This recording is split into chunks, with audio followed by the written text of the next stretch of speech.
We should So- say hello to the internet people. Yep, great idea. Hello, Internet. Hello. Hello. What's up, Internet? Welcome to another session of Shadowrun Siamese Serpents. We return now to Cambodia, to the city of Siem Reap, fully stocked and refreshed, eager to get back into it. Indeed, so eager are we to get back into it that we've jumped the gun a little bit. We had intended to do some investigation into Tonle Sap, the largest freshwater lake in Southeast Asia. But instead, our over-enthusiasm saw us blowing up the central ship within the so-called Khmer Rouge Navy, which really just consisted of a bunch of fishing boats with a few land sea mines attached to them. Having sunk the ship, put a bullet through who we suspect was the captain, we were in full retreat. It seemed that caused a chain reaction. A series of explosions went off, killing dozens of people and agitating a tremendous spirit, a spirit of such phenomenal force that it would be beyond all but the most powerful summoners in the planet to be able to control. Anyway, now we are back together, all together back in Siem Reap, fully stocked, itching to continue, but without the certainty of knowing what we're meant to be doing next. It was quite clear in the start. We had objectives such as hitting the train, taking out clockwork, investigating the pyramid and chef, even sacking the airport. But most of these obvious avenues have either been undertaken or possibly dried up. The situation has changed now. We changed it. And that makes things a lot less clear. That said, we haven't gone back to Mr. White. We haven't really gotten an update of what we are meant to be doing. So that's an option. We can pursue that line of inquiry if we want. Other than that, everything has always been in our hands. And so if we want to go out on a limb and make our own adjustments, then that is our prerogative. I'll turn it over to you now. I guess both as players and also as characters, as you discuss what our approach will be in character or out. So what are we going to be doing and why? Firstly, can we establish how long it's been since we took the airport? There's been Good call. Some cyber surgery that's gone in on that time, so there was recovery times for that, which can be extensive. Shall we say 20 days? Does anyone think that that's inaccurate? Yeah, cyber surgery would have been about 2 weeks plus the supply run and days in between. 20 days is probably about accurate. How long would the supply run have taken as well? Because there were some big ticket items in there. I think that could take a while to find. Which ones? I'm not sure. I know I was buying that satchel pack that was Yeah. Probably took a little while to find. Yeah, we tracked down and bribed an Ares manager to get access to a bunch of shit. That was probably the most time-intensive thing we did. Yeah, it seems like a week would be enough for that. Between the 2 weeks of the surgery and the 1 week in Bangkok, that's 20 days. Sounds about. Sweet. All right, sweet. Probably about another week till we get paid then. Nice.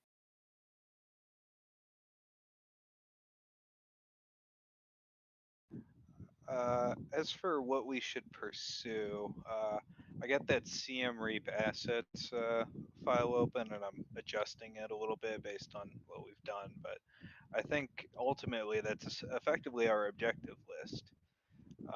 We could always ask Mr. White if he has anything he prefers to focus on, but I think we can just pick something off the list and target it. Or maybe try to figure out exactly who we killed, at the boathouse.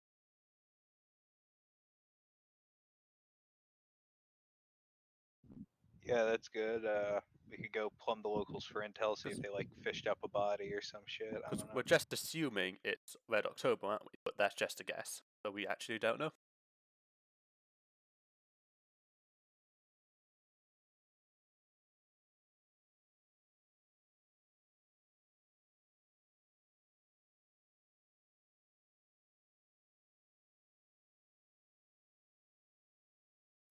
I don't think we should do anything crazy for at least another week until we get paid.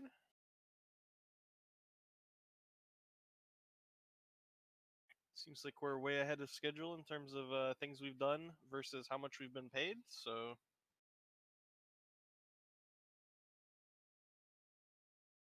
I'm gonna go to Chinatown.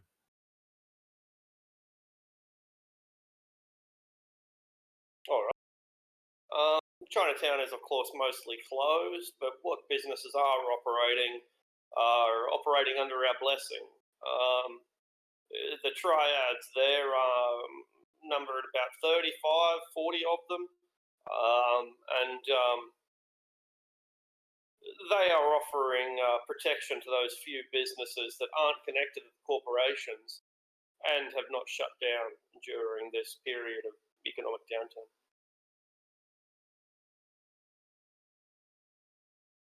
What kind of businesses are there? Mainly just Massage parlors, acupuncture, fucking Chinese restaurants, butchers.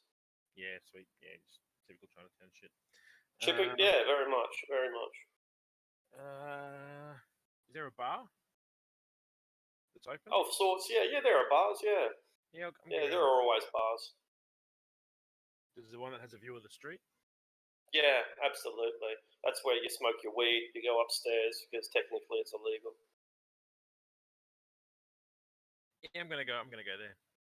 All right, so you're in a Chinatown bar, no doubt owned by the Triads or connected to them somehow. The girls here are Khmer. They're not Chinese or anything else. They offer you a game of pool. They roll your joints and they fetch your beers for you. It's kind of like being an aristocrat in some ways, and the prices are rock bottom. Are you just here to chill out and look down over the street, or do you have some? Primarily just gonna hang around and keep an eye on things. I've not actually been to Chinatown before because all the deals that were done here were by mainly Mako and Omen, I think. So there's not really anyone in the. I don't think there's anyone really left in the group that was there for maybe Pelgrad. Was there? Not sure. Yeah, so I want to get the feel for the Chinatown and the triads and Yeah. It's not a lot different to the rest of Siem Reap. There is a Wuxing presence here, but Wuxing have shut down pretty much everything, just like everyone else. Wuxing's one of the big AAA corporations. But it's remarkably similar to a Chinatown in San Francisco or Sydney or anywhere in between.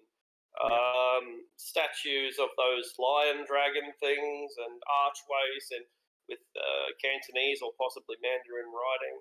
Ducks hanging in windows, ready for barbecue, stuff like that. Yeah, cool. And I'm gonna keep an eye on just the triads as well. Sure. See what movement arounds they have. What they're doing protection rackets. You said, didn't you? Yeah. You know, protection is always a double speak term, isn't it? It's really extortion. But they don't have much to extort here. The guys, the businesses aren't making much money, and so there's not a lot of juice that they can squeeze out of these stones. They know who you are. The few who don't are soon informed of who you are, and they treat you with a kind of deference, respect that reminds you of the grade 9 boys playing football up against the grade 12 boys playing football. You're all part of the same cadre, but you guys are clearly the senior operatives, and they treat you with that kind of high school level of respect. And wariness. Yeah, and wariness, that's right, yeah. You're going to steal their lunch money and take their girlfriends, and so they just stay out of your way. Because if you want to take the girlfriend, they're not going to be able to stop you. All right, cool. I'm gonna make some. I'll make some mental notes of anything that I notice that stands out, and Yeah, I can't think of anything that might stand out. But what? No, But what? no, that's right. Yeah, it's just if anything, yeah, yeah. maybe relevant. It seems on the contrary. It seems that things are going quite smoothly here. Um, it's lean pickings, but what can you expect? Yeah, there's no economic activity, and the Dryads seem to have kind of accepted that. In any other city, they'd be smashing windows and breaking legs, but they appear to be quite circumspect. There's no use. Yeah, you can't get blood from a stone. Yeah. I'll probably leave after about 6 hours. Yeah, after 6 hours, your bill is like $18, 18 million. So what a great place to drink. God damn it! You even got like free massages and everything in there. Probably a handy. All right, 18 million. 18 million crosses it off the list. Dude, my money's that tight. That's a significant proportion. Fair enough. I'll chuck in a 50 million tip. Really? My God. They suddenly the barmaids are in love with you and are wondering if you are married. I declined to answer. They didn't care anyway. All right, I'll name that later. Yeah, time here. You effectively get contacts. Like their loyalty, one connection, one. You can put them down if you want. You certainly don't have to. But it does establish you here. You talk to some girls, you play some pool, you talk to the barman, you buy some weed off some Spanish dude over in the corner, and yeah, it becomes a place that they look forward to seeing you again. And so you could return here and ask some questions if that ever becomes relevant. What's that? I declined the weed. Yeah, no worries. This physique does not maintain itself. Gee.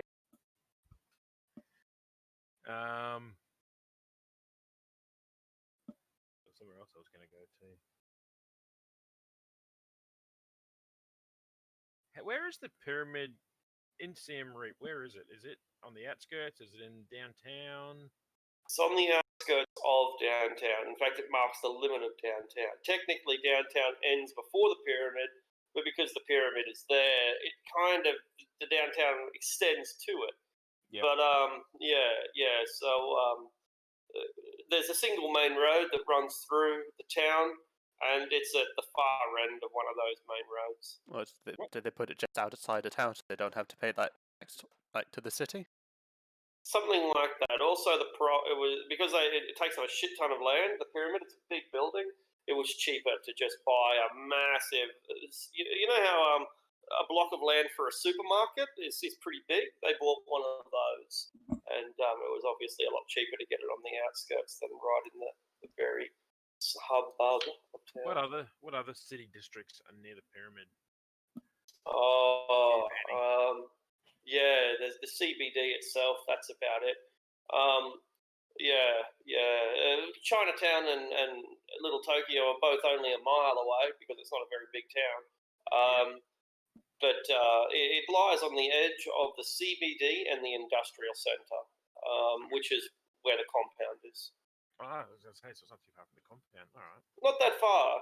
No, about 2 kilometres, about 1.5, 2 miles. Yeah, cool. So Jez and Flash and Godfather are back now, aren't they? Everyone's back. If you needed to buy anything, they can afford it for you, but they're back. Yeah, not cool. I'm gonna go buy a camera as well. Actually, I'll just buy that here. But Yeah. Buy a camera, like a GoPro, basically. Yeah, too easy. 2080 GoPro. It comes with a free comlink. Yeah, cool, sweet. Just a shitty, like, rating one, I'm guessing. Yeah, You try to buy a camera, they don't sell cameras. They only sell inbuilt cameras into your comlink. Oh, fuck it, that's what I'll get. If I can get one with a low light filter on it, that'd be great. The price is standard. So. Yeah, sweet. That's cool.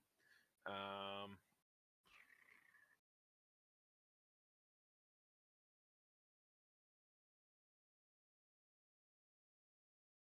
going to spend some time doing some work on my equipment as well. Sure. Probably try and modify. Actually, so yeah, is there anywhere in town like a Radio Shack? I know like most of the corp stores are shut, but somewhere where I can just get some electronics components. There's the compound will have junk like that. There is no Radio Shack; it's shut down. You'd have to break in. But the compound has copper wire and fucking soldering irons and all that sort of stuff that you might have used at a high school science class. Yeah, cool. I'm looking at modifying an AK-47. Yeah. AK-97, sorry. Yeah. There's all the stuff you need here to manufacture suppressors and gas vents and the like. I'm going to give it an extreme environment modification. Okay. Well, what would you do with that? Well, put some sort of polymer coating on it? I don't know. What's an extreme? You'd be like sealing up parts of it, putting gaskets in, lubricants, modifying chambers, probably increasing the powder charge in your rounds. Yeah. And I need some kind of the weapon to deal with that. All these things can be done. In a relatively low tech environment, so that's no problem. Yeah, it just needs a tool shop to do it. Is all it needs. Yeah, and we've got a more than a tool shop. We've got a practically a factory. Yeah, facility. Yeah. Speaking of modifying things, whenever we get back into town, I would send Ricochet a text message and ask him if he knows how to fix that giant cannon he carries around. Yeah. I can maintain it. I've done a little bit of work on it. You reckon you could install some gun parts for me? I bought some stuff and figure it's easier to try and get you to do it than try to pay some idiot who probably doesn't know what he's doing. Yeah, definitely bring it by the hotel.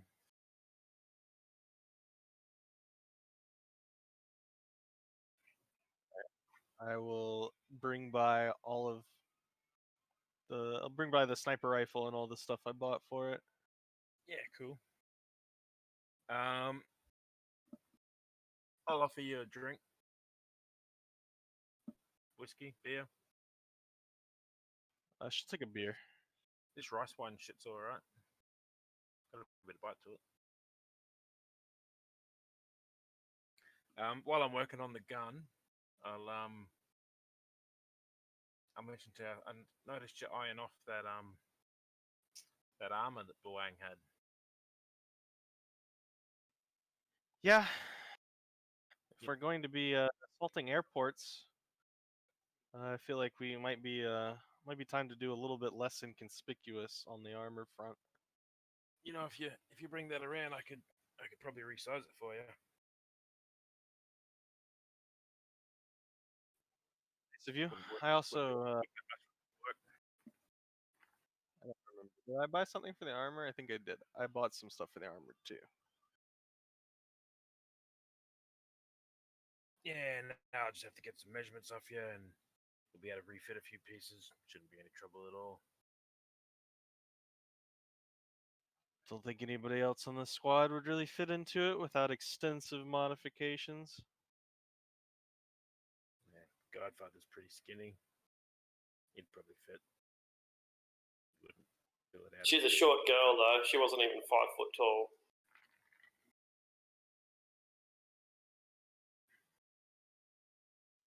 She's a little bit taller than that, but not.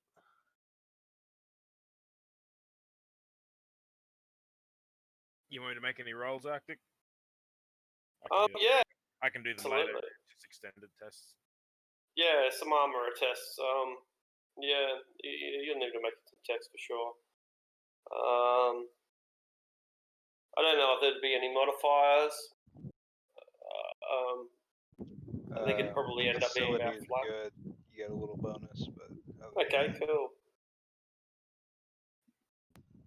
I think it's like we have, where is the build repair modifiers?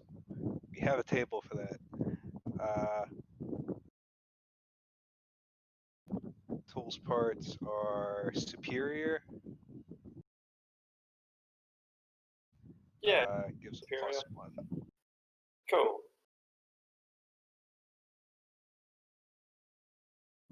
Are the working conditions distracting though? Yeah, I figured it'd be about a flat modifier. Yeah, Cancels out then, unless the tools Yeah. are very good. they're not. What They're quite level? old. What level of tools do you need for it? Do you need a kit, a shop, or a facility? I think a shop would be, a kit wouldn't do it, but a little armor, a shop in someone's backyard would be able to modify armor. Yep. All right. Cool.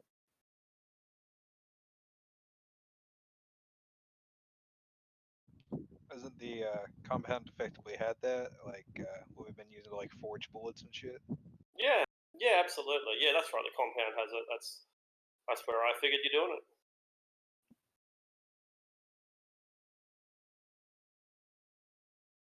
Yeah. No, I was just checking.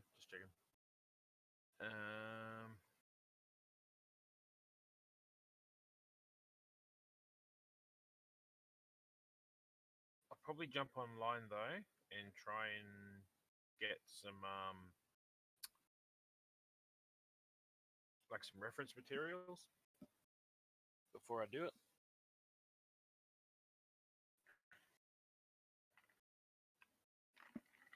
Yeah, like a YouTube video. Basically, yeah. This is Yep, how no you problem. resize your combat armor. Precisely. It's like it's some Indian dude giving you Smash instructions. that like, It's subscribe button. it's Shadowrun. They totally have that though. Yeah, yeah, The video's like 10 minutes and 1 second long, so they can get those mid-roll ads. yeah. That's evil. We don't support those things here. Yeah, it's for like wannabe like combat bikers or some shit, or urban brawlers. That's the sport. I just get a jump point, something Yeah. like that. But there's Hindi music playing in the background of the video.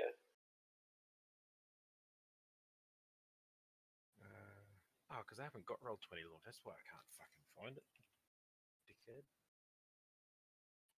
Yeah, I figure the weapon mods are probably not that difficult because they're like designed to be put onto the shit. But the armor stuff is probably more complex.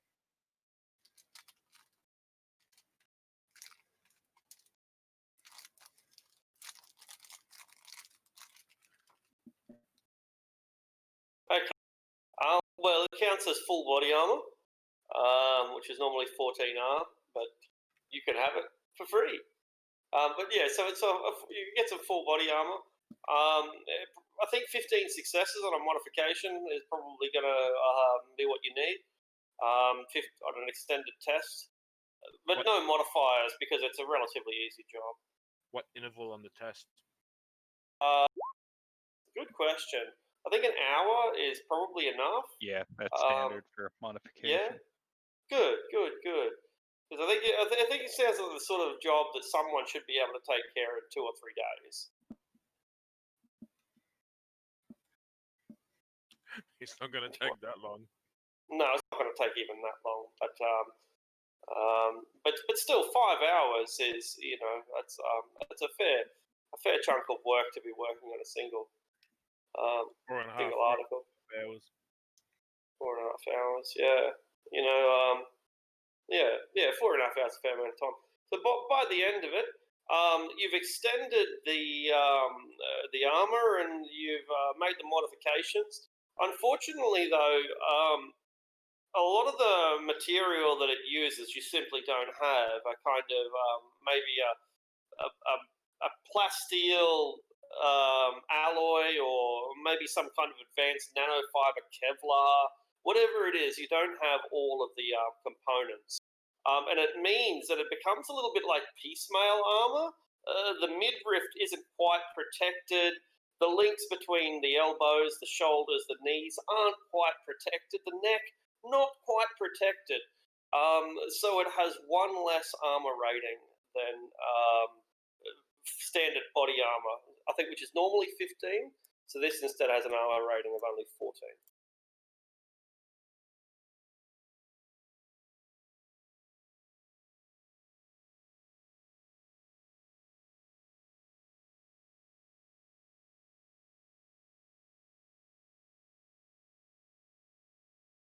But the job is done, and you can now sell it to your friend Flash for a profit.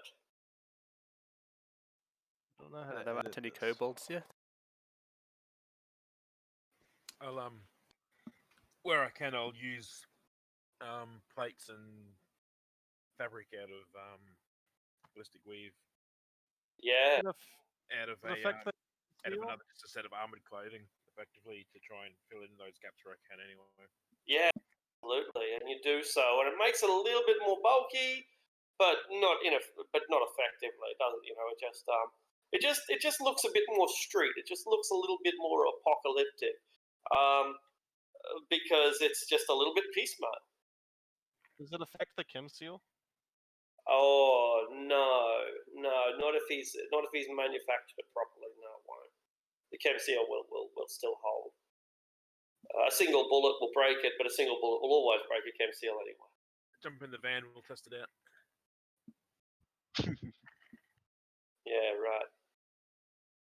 right. Some of the chem seals can be self-sealing as well. Okay, well this one isn't.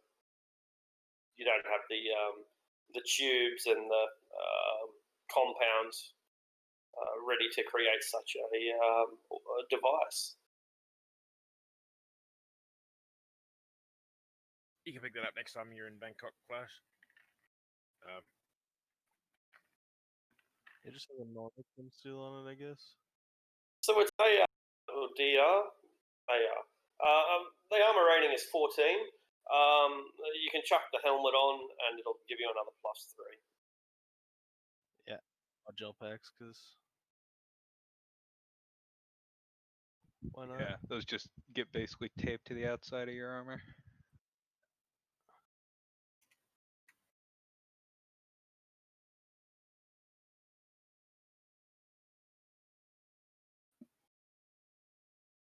So you just sit there for the 5 hours and like bang it out in one sitting?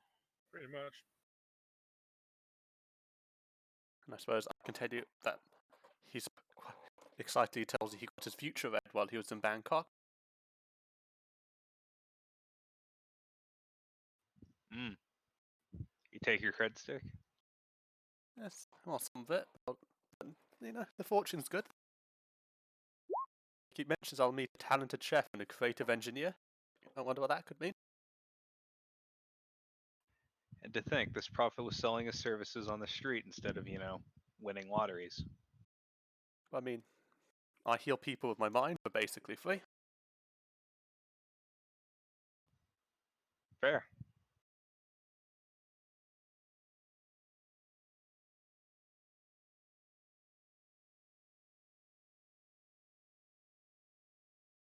That's a glitch. That's a critical glitch. What were you working on?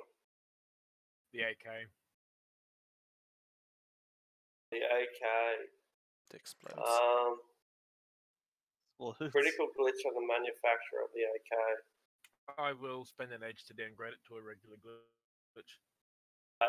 You would nearly cut your thumb off, but instead you only give it a deep slash to the bone, causing a single physical wound, which will no doubt heal before your next job. I think we should do our job like right now for some reason.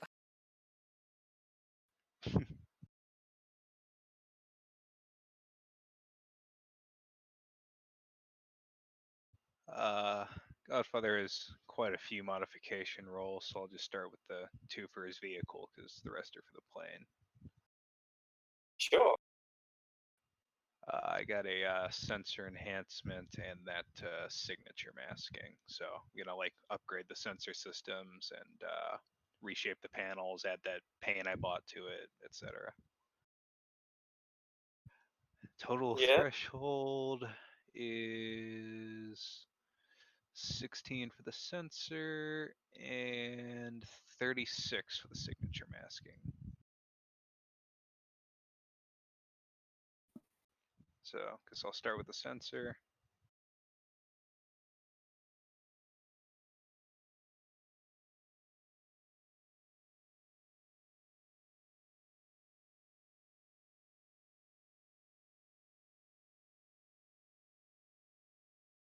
Ah, there it is.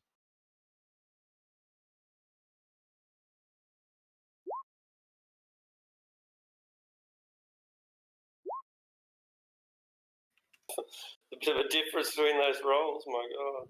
Fuck, look at those sixes. Jeez. You critically anti-glitched. Well, you get more than half of your rolls are a 6.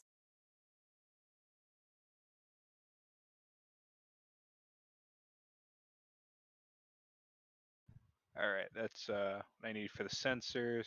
So I now have some bitchin' sensors on the APC, and now I need to start on the paneling. Total threshold here is 36.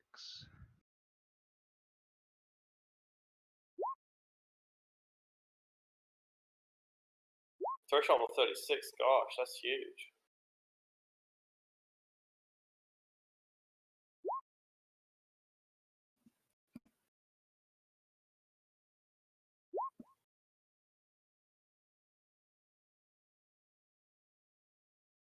Hey Arctic, can you roll a d6 for me as well when you get a second?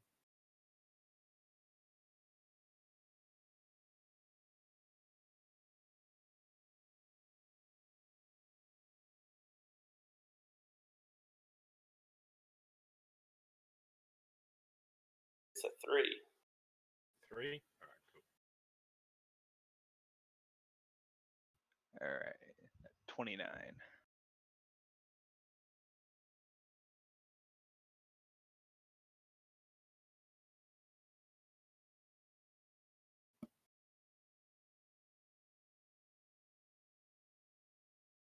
And there we go. That takes 1, 2, 3, 4, 5, 6, 7, 8 hours. And the first one took 4, so 12 hours total. There's Probably not enough break it room up to over do. 2 days.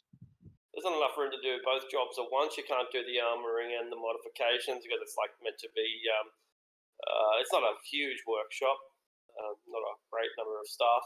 It ends up taking 3 days as you share the workshop between you, putting us now at 23 days. I suppose my character would be spending like a few hours at the end of each day at the hospital, just, like providing his like healing magic. You know, as per like the deal. Absolutely. And yeah, so you're now on the government payroll.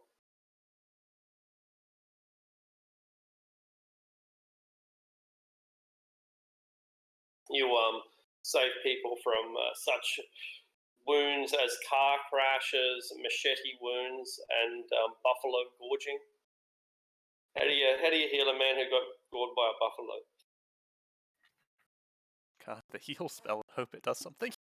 Cast the heal spell. That's all it takes. Just Because get the the spray character can is out. not actually medically trained, he couldn't actually help them without his magic, which is quite weird. It's a bit weird. I hope you remember to wash your hands each time. They come in like, doctor, his BP's dropping, he's pointing at us, everything's going flat. And he's just like, Doctor Siamese heal. fine. Like just Yeah, shouting just technical waves his jargon, fucking like hand, how yeah. just so confused. Yeah, and he just waves his hand, and they're like, oh, why the fuck are we even here? Yeah, all for the low price, like 36 new in a day. It's like Yeah. 1,000 like new in a month, which I think is about 36 a day. About right. I mean, with your spell selection, you basically are just a walking fucking hospital. You could do the job of like 90% of the people in there. Yeah, but I suppose the problem is like the amount. Like, I couldn't do like 300 patients a day. Yeah, exactly. But I found that hilarious. Shay? Was that another crit? Like, fair. What are you working on this time? No, I actually didn't even need that roll. I'd already succeeded before I. All right. There you go. Or is it just your daydream of the thing exploding? Like, thank God I finished first. Yeah. Basically. I guess we could spend some more time like de-radicalizing like Boang. She's still a prisoner here, but like I suppose we didn't want to spend too much time like IRL, like just because we can't just do therapy every session for half an hour. Seems like that's like how should we like deal with that? That's how therapy's done, but Excuse me.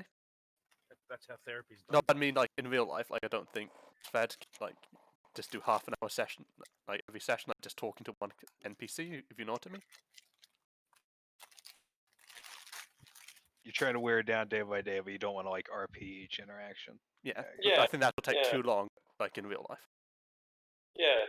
And yet, if you don't do things like that, then how will you decide what your next step is? You might not necessarily need to interview. I'm not saying you do, but you do need to work out how you're going forward from here. And if you don't interview her, or go around to the triads and go to Chinatown, or go to Bangkok and call your contacts, so on and so forth, if you don't do all of those things, then you're just going to have to decide off the top of your head. Perfectly valid. I mean, we decided off the top of our heads that we were going to hit Tonle Sap, right? Like, that was a group decision. The point being, the time is up to you to decide how you want to allocate it. There's nothing immediately on your plate. Indeed, you could sit around for another 7 days and wait for the paycheck to come in. No one's going to stop you. No one's going to get agitated if you do. Is there any word on what the Khmer Rouge are up to? Like, is there any movements happening? Like, because we've driven them out of the airport. Was there any reports of where those soldiers that fled went? The farm has more soldiers than previously. We haven't sent any recon out to the farm, but even just asking around town, you would be able to learn stuff like that. The Interior Minister would probably know. But in a way, the army that you defeated kind of disbanded. Perhaps a third of it ended up on the farm. Perhaps a third of it ended up in other Khmer Rouge ranks, maybe up in Bottenbong. And the other third of it just completely disappeared into the countryside.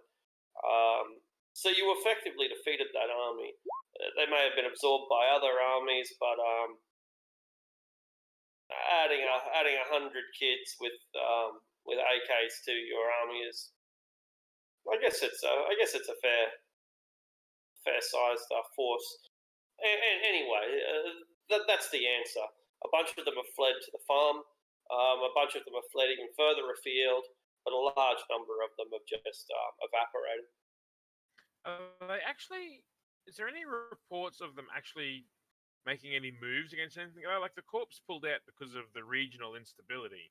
Are the Khmer Rouge actually doing anything anymore to foster that instability? Yeah, that's a good question. That might need some kind of analysis roll. Insight plus small arms tactics, something else. Like intuition and small arms. Yeah, intuition is what I meant. Intuition plus what was your suggestion? Small units, I think you said. Yeah, that's right. Intuition and small units tactics sounds like as good a roll as any. That is. I have insurgency knowledge, Khmer Rouge also. Perfect. That's actually perfect. Yeah. So an insight plus that would be a great roll.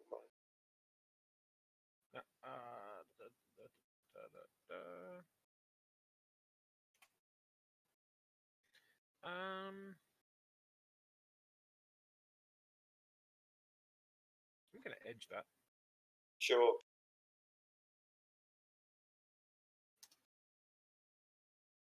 Wow. Shit.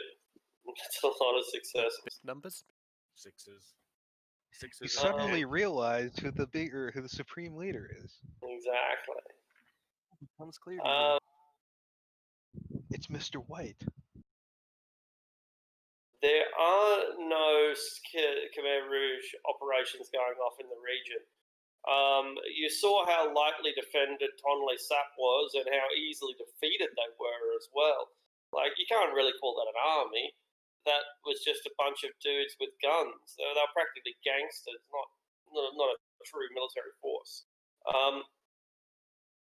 It doesn't seem that they're active in this region at all. They avoid Angkor Wat for reasons that we still don't entirely understand. There are no reserve units up in the hills that seem to be offering any problem. There's no kidnapping going on. In fact, a lot of the propaganda that you've heard that the Khmer Rouge are running around killing everyone with an education, with glasses, you can't even find any evidence for that. They appear to be a non-entity. They appear to be a boogeyman at this point. Interesting. Because things like Clockwork had glasses, didn't he? Yeah. Well, yeah, he certainly had cyber goggles anyway.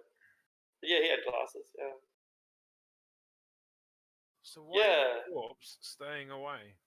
So why are the corps staying away?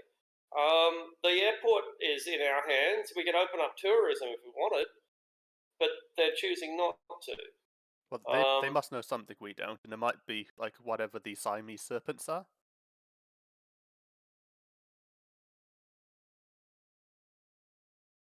I want to. Oh shit! I wanted to do this a while ago. Actually, I want to call that guy who owned the boat.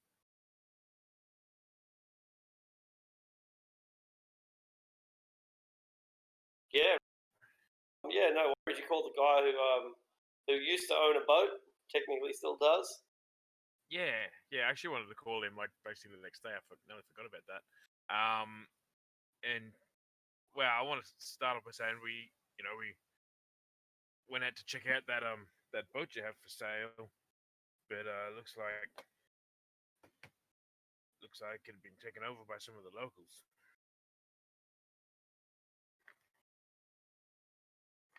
He doesn't argue the point. He tells you that's why it's going so cheap. Yeah. Like still in one piece as far as he knows. yeah. They wouldn't scrap a beauty like that. The way I hear it, they're king muck. Yeah, they weren't treating it too well though. They were partying and shooting off fireworks and doing all kinds of crazy shit out there. Yeah, but that boat's built for that. Like, I've fired fireworks off the deck myself.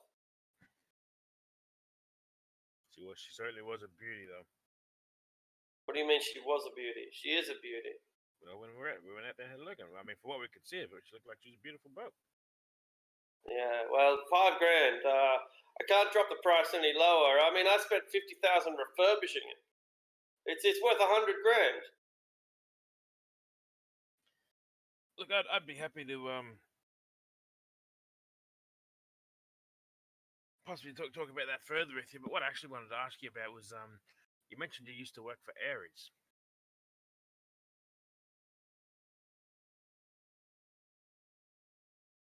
You were a technician in Siem Reap, if I recall. Trade in Mississippi. Sorry? He learned his trade in Mississippi. Ah, yep. But he said he worked in Siem Reap, didn't he? That was why he bought the Sure boat. did. Yeah, sure did. I was wondering if you'd be able to put me in touch with whoever your supervisor was. Your department manager? I'm in Siem Reap now, you see, and I'd like to talk to them about an offer that I've got. He thinks about making a persuasion negotiation roll. Sorry, I'm spamming all these rolls. By the way, I'm just trying to figure out how long this whole project is going to take. Sure. Alright, how bad exactly am I at negotiation? I believe in you. Oh, this is what edge is for. I don't have this skill, but I need to pass this roll. Alright. Yes, I am edging this, by the way, because I'm terrible at negotiation. Oh, thank Christ. Not All today. right. Brilliant, brilliant. Thank God Yeah, that would he's normally break my limit, I think. he's willing to give you the contact, but he tells you that you're probably just going to get an automated service. He doesn't answer his own calls after all.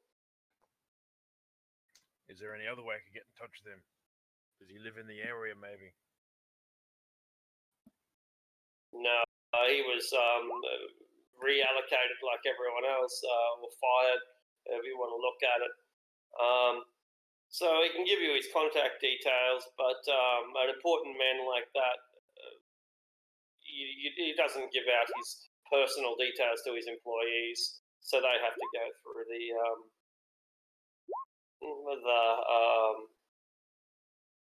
automated telephone process, just like everyone else. Yeah, yep.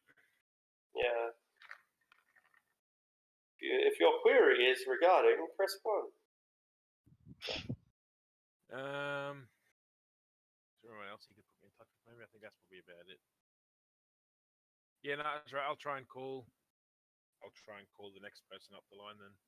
Yeah, you think you're getting an automated response because the response is immediate. But what are your questions? I want to talk to them about the situation. Well, actually, I want them to try and put me further up the chain as well. So, welcome to Aries Distribution Management. How can we help you today? I'm currently in Siamese, and as I'm sure you're aware, there's the Aries superstore here is closed down because trading was a bit lean with the current political situation here, and I was wanting to see if I could talk to one of the managers of the regional managers to try and see if maybe I could help out with that situation. Sorry, sir. CM REIT facilities are currently closed. If you would like to leave a message, then we will get back to you as soon as we can. Well, I know the facilities are closed, but there would still be a regional manager, surely based in Phnom Penh or maybe even in Thailand, who deals with the area. Who, you know, when the time comes to reopen the store, there's going to be someone who's in charge of that process. Please fill out this form, sir, and we will distribute it to the regional management immediately. We will get back to you as soon as we can.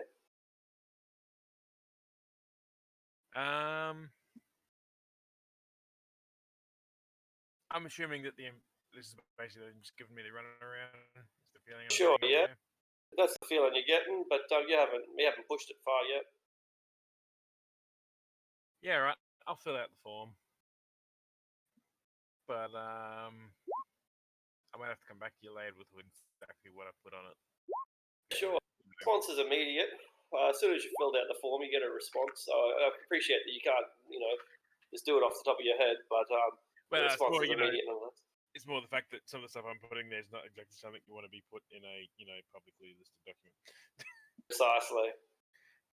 You don't call Aries HQ and ask to speak to Mr. Johnson. Yeah. It does seem to immediately move you up the chain nonetheless, and but it's still a administrative process. But it's an administrative process that's working. You're leaving a hell of a paper trail, but you don't have an alternative.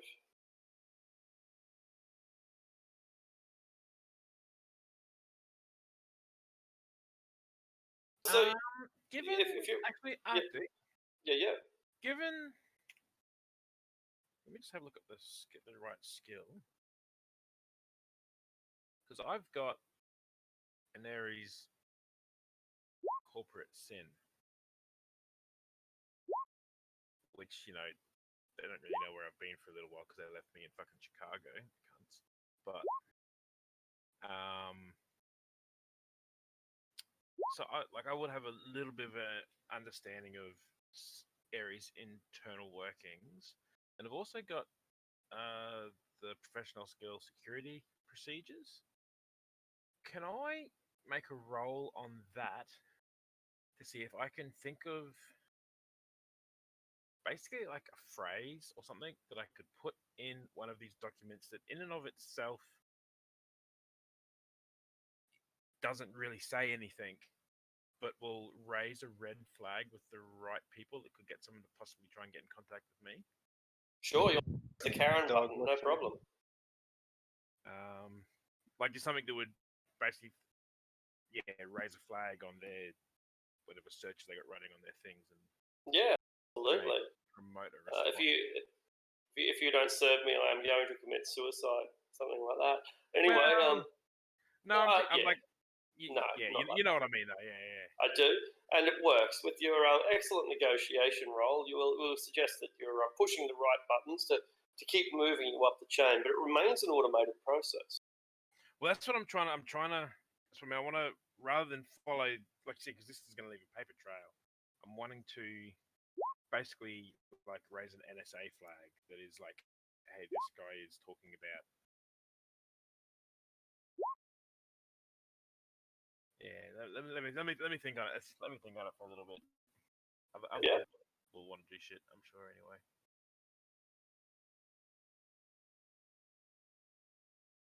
We end up.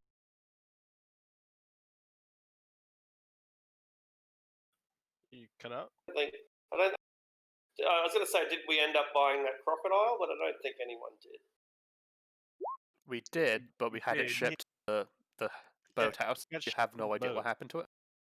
We asked them to send it to the boat. Had it been delivered to the boat before we blew it up, or had it not been delivered yet?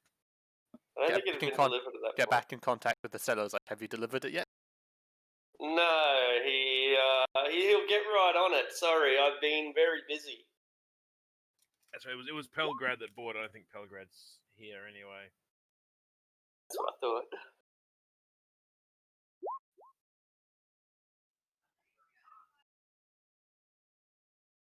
As hey Arctic, Yeah. part of my backstory, I have a contact with like a local like bar owner that he kind of lets me sleep there sometimes because I helped him out with some like gangbangers like fucking up his area, right? Cool. And I was kind of thinking that I wanted to like go over there and like get his thoughts on what common people are thinking about like all the stuff that's happening, like how they feel about like the Khmer Rouge, how they feel about like the the people coming into the airport.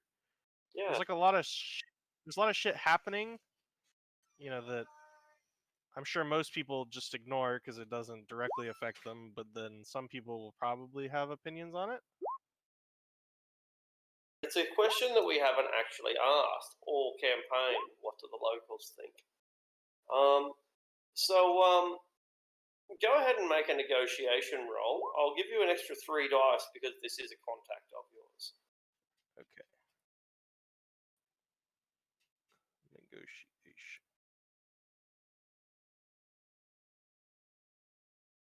Pretty sure that's a default.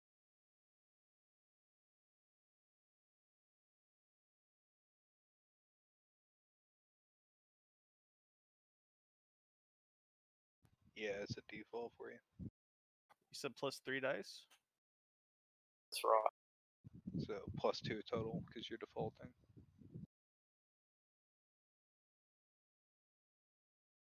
Wait. So like, no, I get the -1, right? Yeah, you get 1 a plus -1 3. because you're defaulting. Then Yeah, plus so 2, it's so it's your charisma +2. Okay.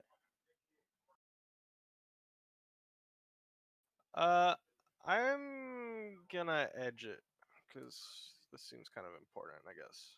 Took your mind. So you add your edge rating to the roll and you get exploding 6s. You add rating as well. Yep. Yeah. So it's 8 dice, right? That's about right. Yep. 3 + 3 + 2. Yep. 8 dice. in the top left corner of your sheet, there's a little thing to turn on and off called Edge. Yeah. If you turn that I got on, it'll explode your 6s. So they Should be right. exploded, I think. I assume they did. Yeah, they did. Yeah, good. Mhm. 4 successes is great. Okay, so there's a lot to unpack here, and so we might go through it kind of question by question, but I'll try to give you as good an overview as I can. What do the locals think of this? First of all, they fucking hate the Ties. And the fact that the Ties have moved in and are now beginning to patrol the streets in military uniform fills them with fucking hatred. Hatred. Imagine the Mexicans walked into Texas and took over the fucking police force and the military and the government. Imagine how the Texans would feel. And now you get an idea for how the Khmer feel. The Khmer have been warring with the Thais for centuries. Siem Reap literally translates as Thailand defeated. That's how much they fucking hate the Thais that they named a city after beating them, and it's the city that you live in. So they are incensed about the presence of these foreign occupiers. They hated the corporations. They hated the Khmer Rouge, but they fucking hate the Thais. In fact, of them all, the Khmer Rouge are by far the least evil. The corporations practically enslaved them. Prior to pullout, Cambodia was already one of the poorest nations in the world, the single poorest nation in Asia, except maybe like Bangladesh. And as the poorest nation in one of the poorest continents in the world, the corporations were very literally enslaving them, working for 2 million a day, 12 hours a day, manufacturing clothing and working in mines and technology and all these different industries. And they were as close to slaves as the UN could possibly allow. When the Khmer Rouge took over, that was not bad in most of their minds. The communist insurgency, communism has some pretty good ideals. The ideals being that we're all in this together and that we're all equal. And when you're on 2 million a day, when someone starts feeding you and even arming you, then that's a pretty attractive deal compared to the slavery that you've lived in your whole lives. They didn't like the Khmer Rouge, but they liked them more than corporations. Now that the Thais have moved in, what can they do? Are they going to form an armed insurgency against the Thais? Maybe they will. Maybe it'll be like an Afghanistan-Iraq situation where you've got primitive devices like IEDs being used, hand grenades, old-fashioned pistols, knives, machetes. Perhaps with the force of numbers, they can overwhelm the Thais, but it doesn't seem likely. We've seen some of the incredibly high technology the Thai army brings, camouflage buggies with machine guns on them. They're probably going to lose 100 peasants for every single Thai soldier that gets wounded, let alone killed. It's so disproportionate a battle. One other element that I will introduce before you start thinking of any other questions you might want to ask is they talk about the Naga, and the Naga are an element that we've basically ignored, and it's understandable that we've ignored them because they don't have a very big presence in Siem Reap. Occasionally, you'll see a Naga out doing its shopping, maybe going down to the 7-Eleven or the market. But even in that case, we haven't really associated with them. Way back when we did a job where we actually killed a Naga, but you weren't part of the group back then. Anyway, they talk about the Naga, and the Naga are synonymous with Angkor Wat, the great big ruin that lies only 10 kilometers outside of town, and used to serve as the main industry around here, tourism, big industry. So anyway, what was the name? they are called. The species is the Naga, and the place is called Angkor Wat, and Angkor Wat's a huge ruin, the biggest ruin in the world. It covers like 80 kilometers or something, fucking huge. And the Naga have developed a society within Angkor Wat, which is entirely independent from the Kingdom of Cambodia. They have nothing to do with the government. They have nothing to do with the corporations. They have nothing to do with the military. They don't even have anything to do with the Khmer Rouge. And yet the locals see them as the legitimate government of Cambodia and not the humans. That this isn't the point of view of the bartender, of your friend, because he's a businessman. You know, he's got a bit more of a worldly mindset. But in his opinion, the average Khmer peasant views the Naga as gods, the Khmer Rouge as the lesser evil, the corporations as enslavers, and the Thais as demons. Huh. Okay, so I feel like this would be basic information that I would have already known, but I as a person don't know it. When did the Khmer Rouge like take over this area, and like what was the government system before they took over? Question. The government system before that was crony capitalism. The country was kind of divided into feudal fiefdoms, right? Although on the map it's just a single country, in effect, the government of the capital city only ruled the capital city. And another city was literally sold to the corporation Wuxing. They now own the entire thing as an enclave. This city that we're currently in, Siem Reap, wasn't really administered by the government. It was administered by the United Nations. And the United Nations is controlled by the AAAs, by the 10 largest corporations, very, very literally control the United Nations. I'm not talking about puppet master. I mean they directly control the United Nations. So the United Nations effectively ran Siem Reap because Angkor Wat is a World Heritage Site, right? And so the United Nations passed a law a bunch of decades ago saying, okay, we're governing this region now because it's too important to humanity. We can't, we can't let corrupt local governments loot it and pillage it. We can't let mobsters and terrorists destroy it. We have to administer it personally. And that's an interesting revelation because it's the same corporations that run the United Nations that backed out and have left the city in free fall. There are two other fiefdoms. One is Bottombong, the other second biggest city. That is, as far as we know, a Khmer Rouge enclave, a stronghold.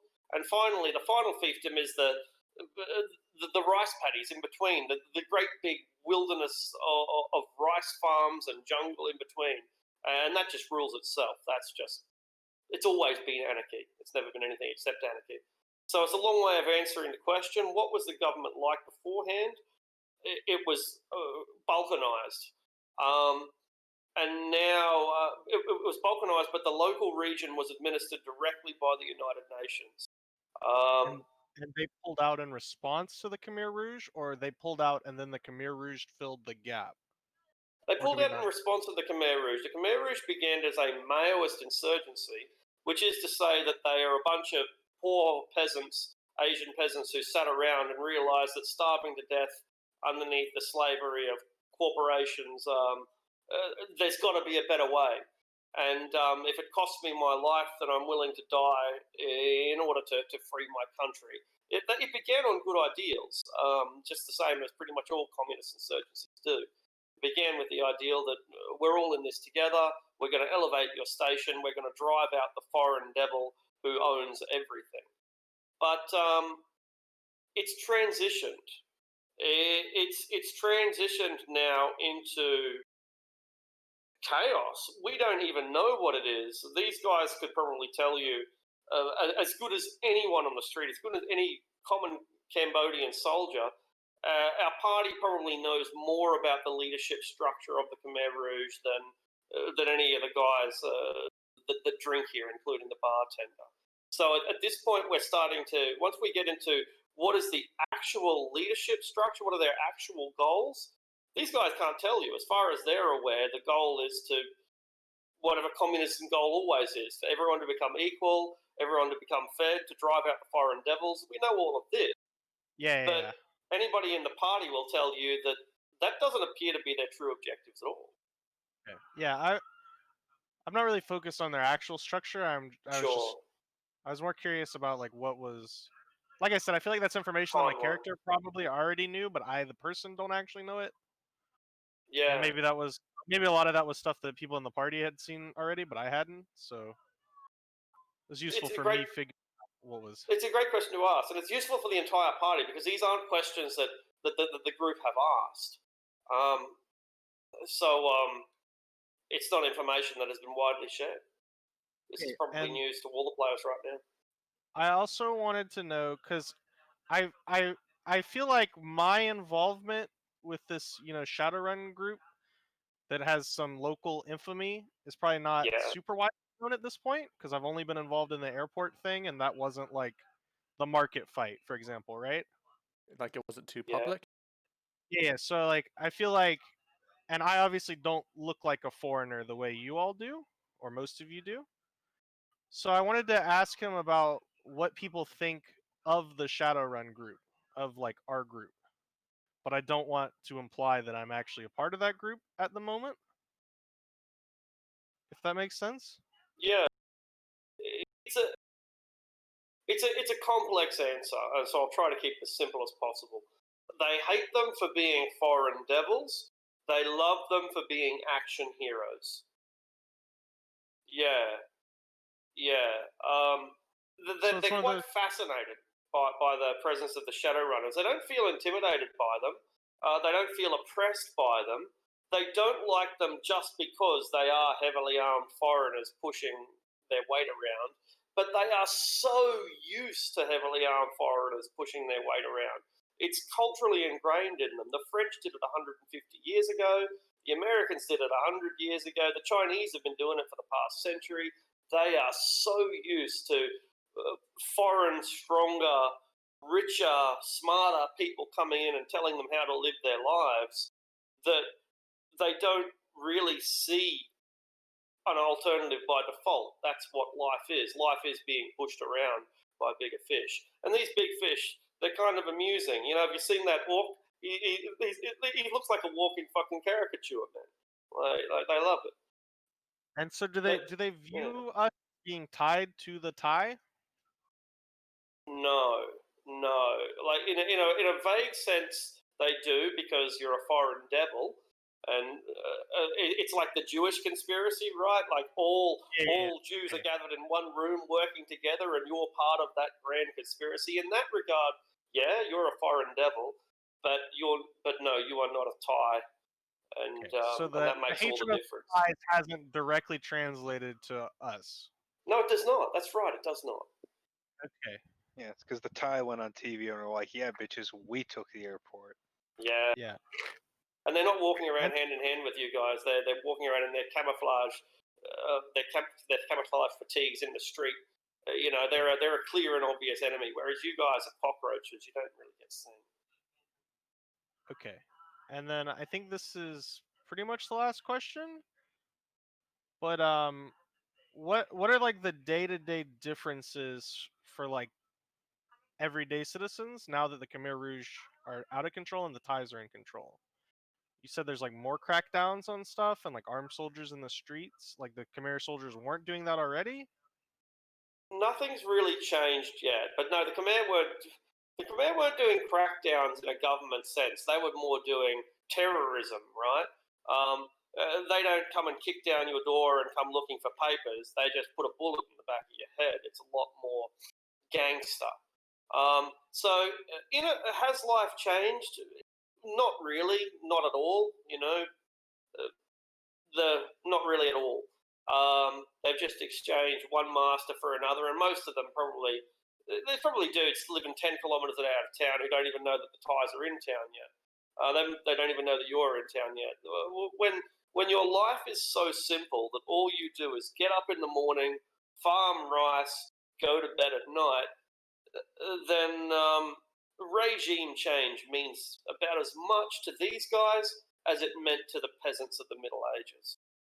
Okay. Yeah. Yeah, what hatred they have for the Thais is based on racism, not based on how it actually affects them. I guess because it mostly doesn't. But they know all about the atrocities that the Thais have caused, in their history. So, and much more recently as well. They all have sisters or cousins who got caught into the foreign net and are now been sold to some wife dealer over in China, or have become hooked on drugs down in the capital city. They've all got horror stories, but everyone exploits them. Everyone. I guess Got tusks, or their skin is white, or they have mohawks. Everyone exploits them, and they always have. and I guess at this point that you sort of say like they blame everything on the Thais, even if they don't. Like, oh, my brother stepped on a mine. A better Thai put it there. I guess stuff And like if that he is didn't, also there. then the mine was put there to stop the Thais. In any however you look at it, the Thais are to blame, not the Khmer Rouge. Okay. All right. I'd do the customary friend thing. Ask him if everything's all right. Anybody's been giving him trouble, but that's pretty much the end of my. He personally just hopes that the corpse come back. He just wants business, and so he gives you a bill for 28 Nugan and hopes to see you again soon. Fair enough. There's a lot of information that I don't really know what to do with. No. A headspace. Well, since we know it now, it might affect how we deal with people in the future. Yeah. I mean, most of that's along the lines of what I thought the situation was, aside from the fact that they really, really fucking hate the Thai. Siem Reap, Thailand defeated. Yeah. I mean, I think the biggest reason we haven't really taken the local pulse all that much is because it's not really relevant to our contract. These guys don't sign our paychecks, so unless it matters for operational reasons, their attitude is just, a factor. And I think It's the last time we had the opportunity to do this was in the markets, and we immediately got attacked. Yeah, that is fair. It's also just more relevant to my character because I live here and I even after we're done here, Fair enough. I suppose part of your mission is to keep this place a place Yeah, people can live. I definitely this should have been information that I should have found out before I started playing this character, and it definitely affects her thought process going forward. It was more Or if the party starts heavily working with the Thai, that might create issues, some conflict, I guess.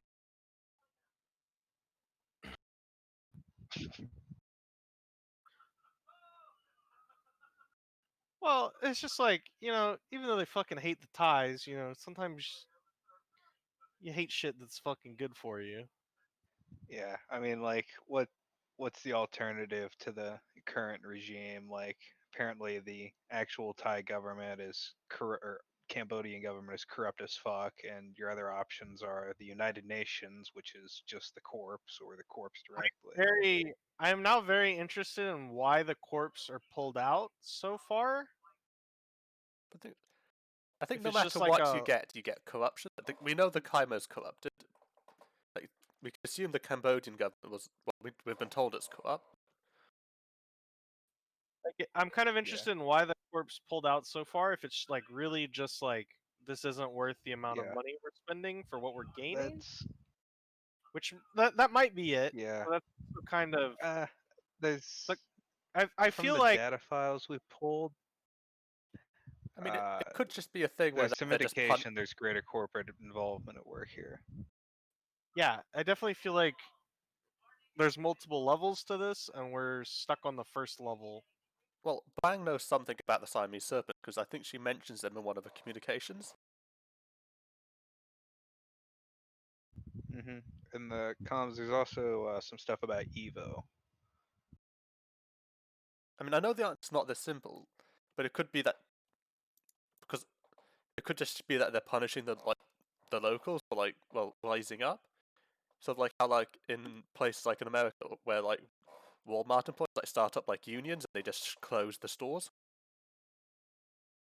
Could it be something like that? Yeah, theoretically. I mean, I imagine not every corp is in on it, but I think there are definitely some who are still have a hand in this cookie jar, as it were. Do the Whereas Naga? Chef claims he's still involved with the project because he has shares in Evo, which implies Evo has that the project coming to fruition will somehow benefit Evo.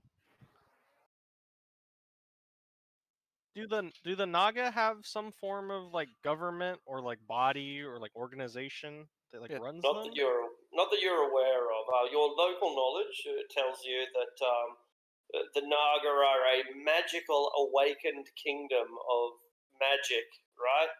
It's like a fucking fairyland out there, man. You can assume that it's a monarchy because you've heard tales of fairy kings and princesses and shit. But for all we know, the fairies might have a military dictatorship. And you said they're rare, but there are just Nagas walking around on the But streets I'm sometimes.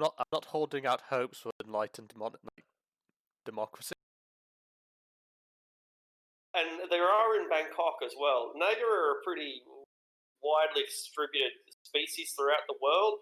Maybe one in every 100,000 humans is a Naga. So Bangkok, a city of millions of people, probably has a community of several hundred Naga. Siem Reap, much smaller, one of the highest concentrations of Naga population in the world. Maybe 1 in 1,000 people here. It's a town of about 30,000 people. And so yeah, and on any day, you're as likely as not to see a Naga selling, buying, talus legging. They do a lot of talus legging, which is selling magical shit.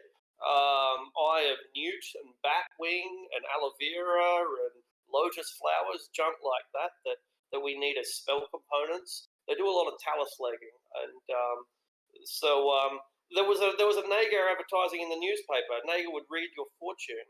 The same AR advertisements that alerted us to the houseboat and to the crocodile for the sale. There was a Naga reading your fortune for 50 million or something. So they're out there. A Naga is a person in your neighborhood. In your neighborhood. In your neighborhood. Sorry, Sesame Street, no one? Anyway. So they're out there. They're a part of the community.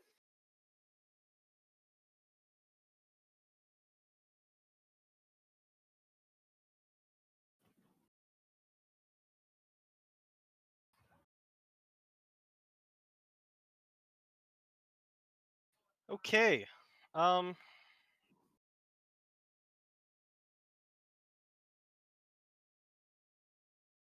Hey Ricochet, do you ever mention any of the stuff that y'all the triad stuff?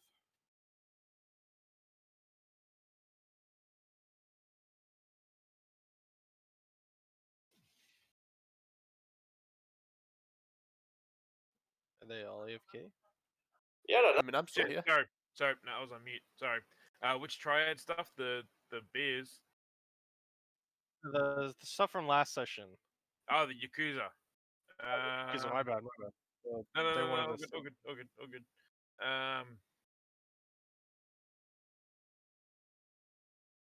Yeah, probably. Yeah, probably making a little chit chat while we're working on the armor. Told you about what we got up to while you were away. Yeah, she's probably like super awkward at first, but as it goes on, she gets a little bit better. Oh, She's that's definitely okay. Probably like a totally uncomfortable situation too. she's definitely not used to idle chit chat. Most people don't even talk to her. Especially while there's some dude there like taking all your measurements and shit. Yeah. He's about twice your size. She's like half convinced you're just fucking with her, so she'll take off her clothes. I didn't ask you to take off your clothes. Well, you know, like a version.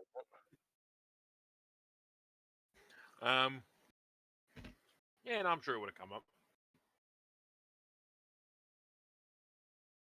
And this is like the with the accuser. This is the person who's like working with the chef, isn't it?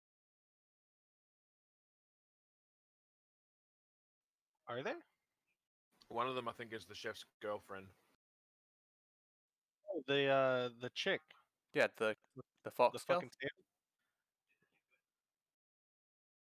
Yeah, because the chef talks about one quite a bit. His like Or at the very least, his favored prostitute. What do we know about the chef and the fuck, I'm blanking on their name. The the communist accuser, organization. Khmer Rouge. Yeah, the Khmer Rouge. I think he gives them drugs. Like he works on the project, and he's the one who's like sets up all the equipment, and, like drugs and things. I think. He's their drug chef. Yeah, they call him the. Yeah. And what is the project? The project is Project is to them pump out as many manufacturing cheap soldiers. cheap soldiers. I think the idea is if you can manufacture cheaper soldiers, then like the people you're fighting, you're bound to win. Okay. And he might be doing something. He might have ulterior motives being in the project. He might be working for Evo as well, like getting like progress with Evo, but working with the project. Yeah, yeah. Makes sense.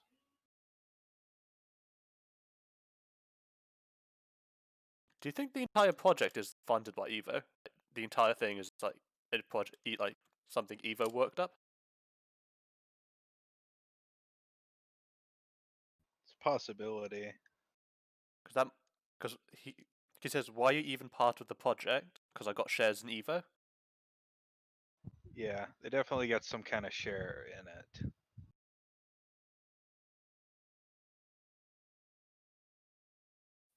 You know, whether they go as far as to fabricate the supreme leader and get the entire like Khmer Rouge thing going just to, you know, do an unethical experiment, I don't know. Well, what do we know about Evo? They're a biomedical AAA corporation, so they're like one of the 10 biggest corporations in the world, and most of what they deal with is like medicine and cyberware and shit. They got a reputation for trying to pursue like transhumanism, like, you know, advancing the human species and that kind of shit. So maybe they're using this as an excuse to like do experiments that would So, but be would you put it far past more them to do civil something like this? experience. Yeah, they also notably have a very weird relationship with AI just to keep that conspiracy theory in the bag. The But yeah, supreme leader like, is an AI. yeah, I mean, yeah, like doing experiments on children to find a way to create like, you know, as cheap super soldiers as possible, like that sounds like something they do, but this also seems like a very elaborate and inefficient way to do that. Like, you know, if they wanted to do that, you know, they're a AAA corporation, they can basically just do that. Yeah. Um, but I mean, it I could just don't be know. it There's could also always a just be like chance a there's, guy high up in the company just being bored at start a war. yeah, always a possibility, but that's a bit out there.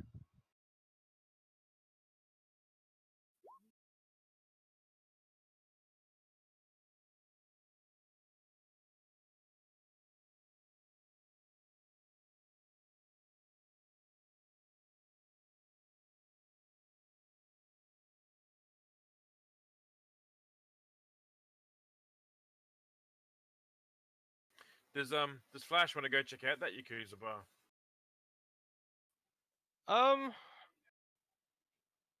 I don't think there's a huge reason to, other than if you just want to go visit a bar. Well, I mean that's usually enough for me. Karaoke bar's not really my scene though. We could go check out the pyramid. But do you think that's a kind of stronghold when we get attacked if we go there? Yeah, and they know our faces. Like, I wouldn't trust just going in there. We'd probably just get, jumped. Yeah. What's her face can probably get us an invitation. I mean, that would just be announcing that we're coming.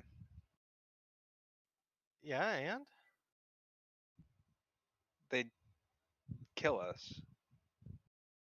they might We're try. enemy operatives. Kill you. They wouldn't kill me. They'd attempt to kill us, and I mean, like, if we Listen, just it's want to shoot the place up, like, we can do that. There's I'm not gonna nothing shoot the really place stopping up. us, but it'd be much better to I just plan it.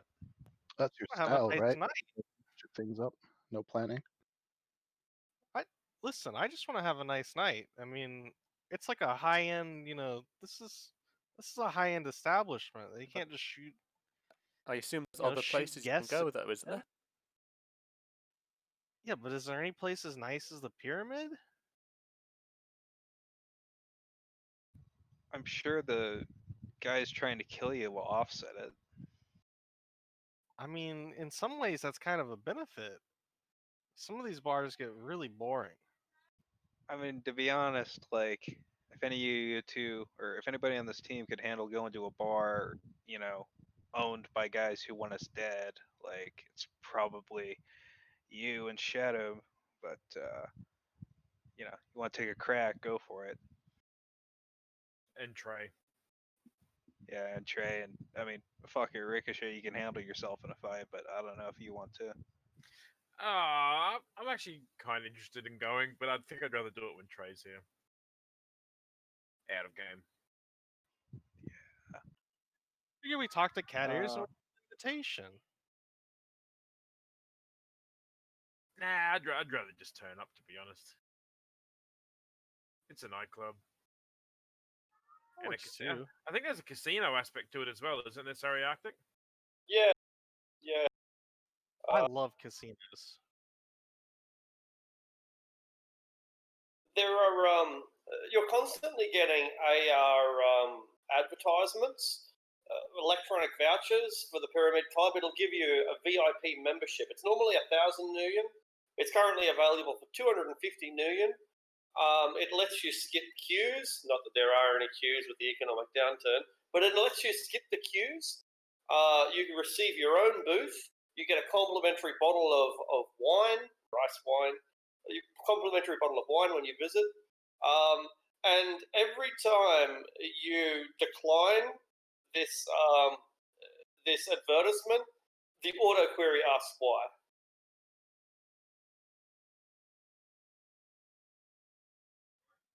It asks why. Yeah. It's like, would you please, it's just a customer Like a customer service. survey. Yeah, Customer feedback, like that. precisely. That's right. Why did you? Was the price too high? Are you a non-drinker? That sort of. Special events there, or like live music some nights. Absolutely. Well, they normally do, and they still do here. They have live music, yeah, pretty frequently, twice a week. You can have birthday parties. You can rent out the whole bar. It's now more than ever they're looking to make deals.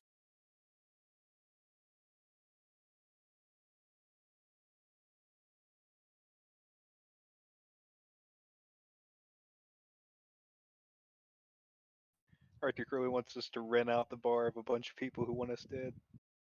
Yeah, I mean, I wanted you to do that when you first turned up. Now I'm not I'm with you. I'm not convinced that it's gonna help, but yeah, So- it was a good idea once. Maybe next time I run this campaign, it'll be good. It sounds like Chef is connected to this like project for financial reasons. Like he's not actually like Oh yeah. he doesn't give a fuck about it. Yeah. And I suppose it could also catch out players like, oh, we're here, let's go to the nearest nightclub, and then it's like, oh, you get attacked in the pyramid. He is like a multi-millionaire, by the way. Yeah, he's Is super the- fucking rich. So is the and pyramid? has- Is it Khmer Rouge owned or it's Chef owns it? Chef. Yeah. It's his private, his private club. Okay, so and you said it's like on the edge of downtown. Yeah, that's right. You So could walk there. are there other like cafes or like Yeah. like areas like businesses around it? Yep, there's like a Swedish bakery, a French patisserie. They're all staffed by Khmer, but they're owned by some dude who lives in a different country. Okay, I think Flash has discovered a new love of pastries, and Really? she's gonna spend like 3 days, like just visiting the bakery and like having like a long lunch. Dude, this Maybe is real food. dinner. Like, I don't know how much real food your character's eaten, but they use real Not a whole- ingredients, like real peaches in the peach pastry. It's something different. Real butter. And she's Real gonna like watch and record like what happens at the pyramid, like how much activity there is, like are obvious Khmer Rouge like soldiers coming in and out, like just about 3 days, about like six or so hours each day. Cool. We'll make it an extended test. I guess it's just. What do you think, guys? Intuition logic, is that all that it is? Or just long-term observation. Yeah, Perception, I guess. guess so. Like, I can't. And that's intuition logic, isn't it? Yeah, just make it like an extended test. Yeah. It's a skill. Sorry. Yeah, it's a skill. Oh, is it? Right. What am I Okay. good? Do you have perception as a skill? And I also have visual specialization, which I assume this would be. I think visual's perfect, yeah. So we're going to make an extended test, which means that you need to achieve a certain number of hits. You don't know the number. It's usually 15, but it might be less or more. Anyway, you have to keep rolling until you get that many hits. But each time you do, you lose one dice. So let's say you start with 10 dice. You roll 10 to begin with, then 9, then 8, then 7. Hopefully you don't get any glitches. You start with whatever your perception is. Yeah, that's right. So I'd start with Yeah. 12. And what is Yeah. how does Edge interact with the extended test? You can edge an individual roll, but not the whole thing. Okay, so it's probably not. Okay, got it. Yeah. Remember your modifiers. You got +3 for your eyes, but -1 for your quality. So +2 on top of what you normally have. So it's like 14 dice. You can practically get it in a single roll. 15 hits. This is almost unnecessary, but still we'll go through the motions. So this should include the bonuses already, right? Or no? On my charmer sheet? No, I have it listed there, but there's no rating modifier. So if you use the So it's macro, it just 12 rolls plus your. 3. Okay, so it's 12 plus 3 minus 1 for the first one. It's 4 plus 10, 12 plus 3. Yep. Yep. 12 dice. Plus 2. Yep. And then you said Then keep your going. next one is 13, then 12, and so on until you get to threshold. Yeah. threshold is 15 in this case. So what are we up to now? 15, I think. Yeah, you've hit it already. Okay, cool. So you plan to go there for 3 days, and perhaps you even do. But within the first day, you've gathered enough information to write a freaking report. So tell me if I do get too detailed, but I'll try to be concise. There's not a lot of activity anymore. Surprise, surprise. There's not a lot of foreigners, and foreigners bring in the money. Everyone, the locals don't have money to begin with, and so they aren't. They're not. Most of the girls that are here are freelancing prostitutes.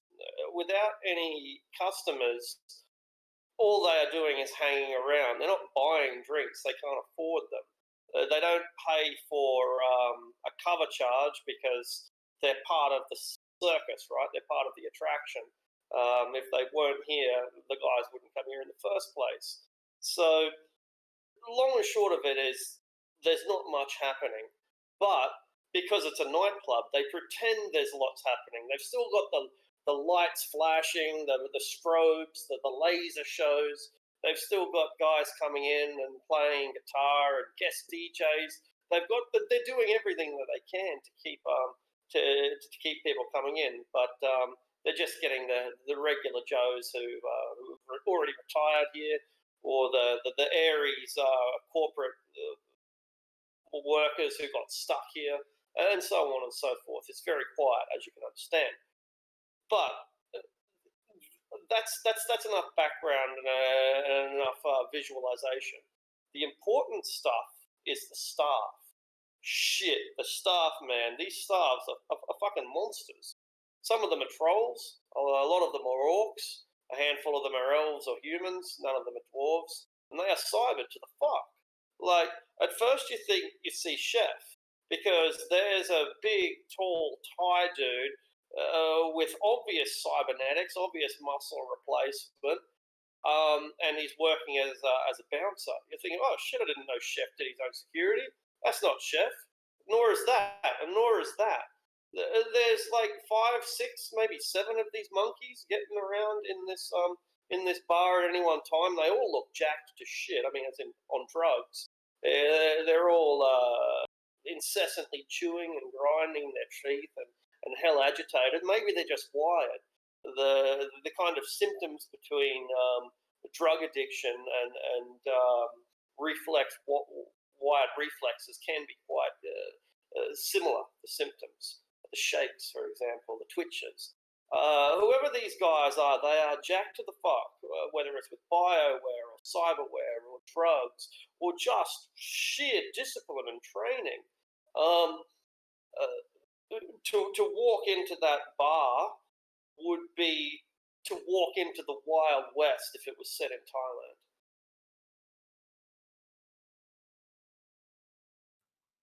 Does it make me a bad person? That makes me want to go even more. There is one other thing that you notice. One other thing that you discern. You keep seeing them ship stuff out. Like at first, you might think that it's empty bottles or broken glassware or anything. But they're consistently shipping so much stuff out that you're confident that they're producing something that within the pyramid, like in the basement perhaps. They're producing something at industrial level quantities to the point where, they appear to be moving like 100, 200 kilograms of product every day. And how does it get shipped out? Very conventionally, gets put in the back of an armored bulldog and then driven off into the distance. And these are probably the drugs, aren't they? Yeah. Do we want to hit one of these bulldogs? Where does it get loaded? They have like a parking garage, or like they pull car up to park. the back? Yeah, exactly. That's exactly right. Car park out the back, pull up to the back, take 20 paces, and it's in the truck. It's all done under guard, but they're not that paranoid about it. It's kind of routine, right? You can't you can't be on edge all the time if you're making a couple of deliveries a day. So they come out, they have a cigarette, they talk, and they got their submachine guns in their hands while the command lackeys do all the actual work. Like, what are they, porters? Carry your luggage up to the mountain. They've got all these porters doing the actual lifting. And is it like the same like customer parking lot, or is it like a separate like staff area? Probably more like a staff parking lot. It's still accessible by the public, but it's more like a back area, right, where the staff would park their cars and shit. Like an overflow parking. Yeah, kind of yeah, area. exactly. Yeah, or a delivery area.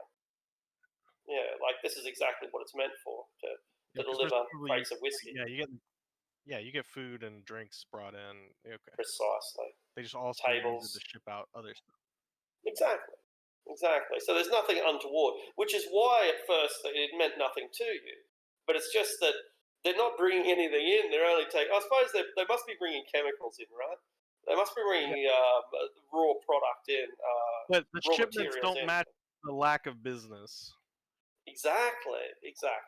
Like if this place was like packed, if this place was packed 24/7, maybe you wouldn't notice because it's like they have to bring in a lot of how much business they're doing, but they're not doing any business and they're still bringing in all this shit and bringing all this shit. Joe the alcoholic isn't buying that much Johnny Walker.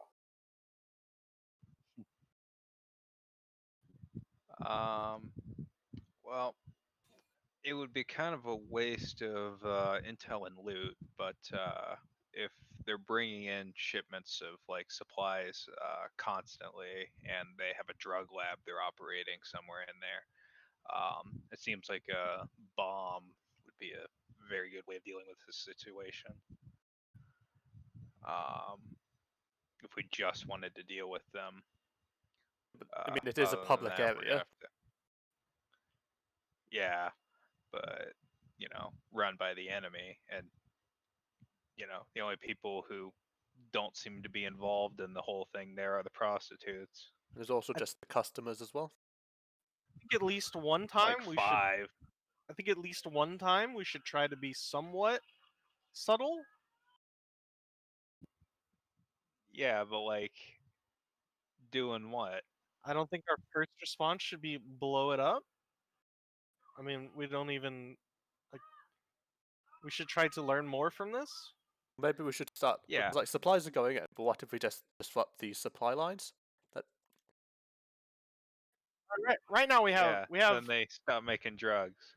Like right now we have no information. We're like basically like stuck with surface level stuff. And long term, I would like to be slightly further into the knowledge than. But got to blow stuff up fast at the session. Look, I'm just saying it was effective, but yeah, I'm not saying like we should do that right now. I'm just saying like when we decide to do something about this place, it seems like it would probably be an easy way to deal with it if we start wasteful. I guess hold them under like siege. I guess making sure they can't like make the drugs. They'll do something drastic, and then we'll be able to get a better shot at them. I mean, how? Like I'm like we know where they are and we know like what their operation is. At best we could get them to leave the building before we attack them, but that's like really the only way to deal with them as far as I see it. We could drive your truck through the front door and shoot them with the machine guns. Why, that is a fantastic idea, but I don't know. I want this place intact. Well, like we can identify their trucks, can't we? Like how many people have armored trucks? We can just pass the information. I mean, we could just wait till one leaves and then like hit it if we want. Like where Shadowrunners and armored truck robbery is well within our wheelhouse. And if we do just start hitting their like trucks, it'll definitely disrupt their supply line. But like, we We could fuck with probably their work with operation, but only so long as we keep disrupting them. yeah, but we could probably work with the Interior Minister to get some of his guys to like hit more of them.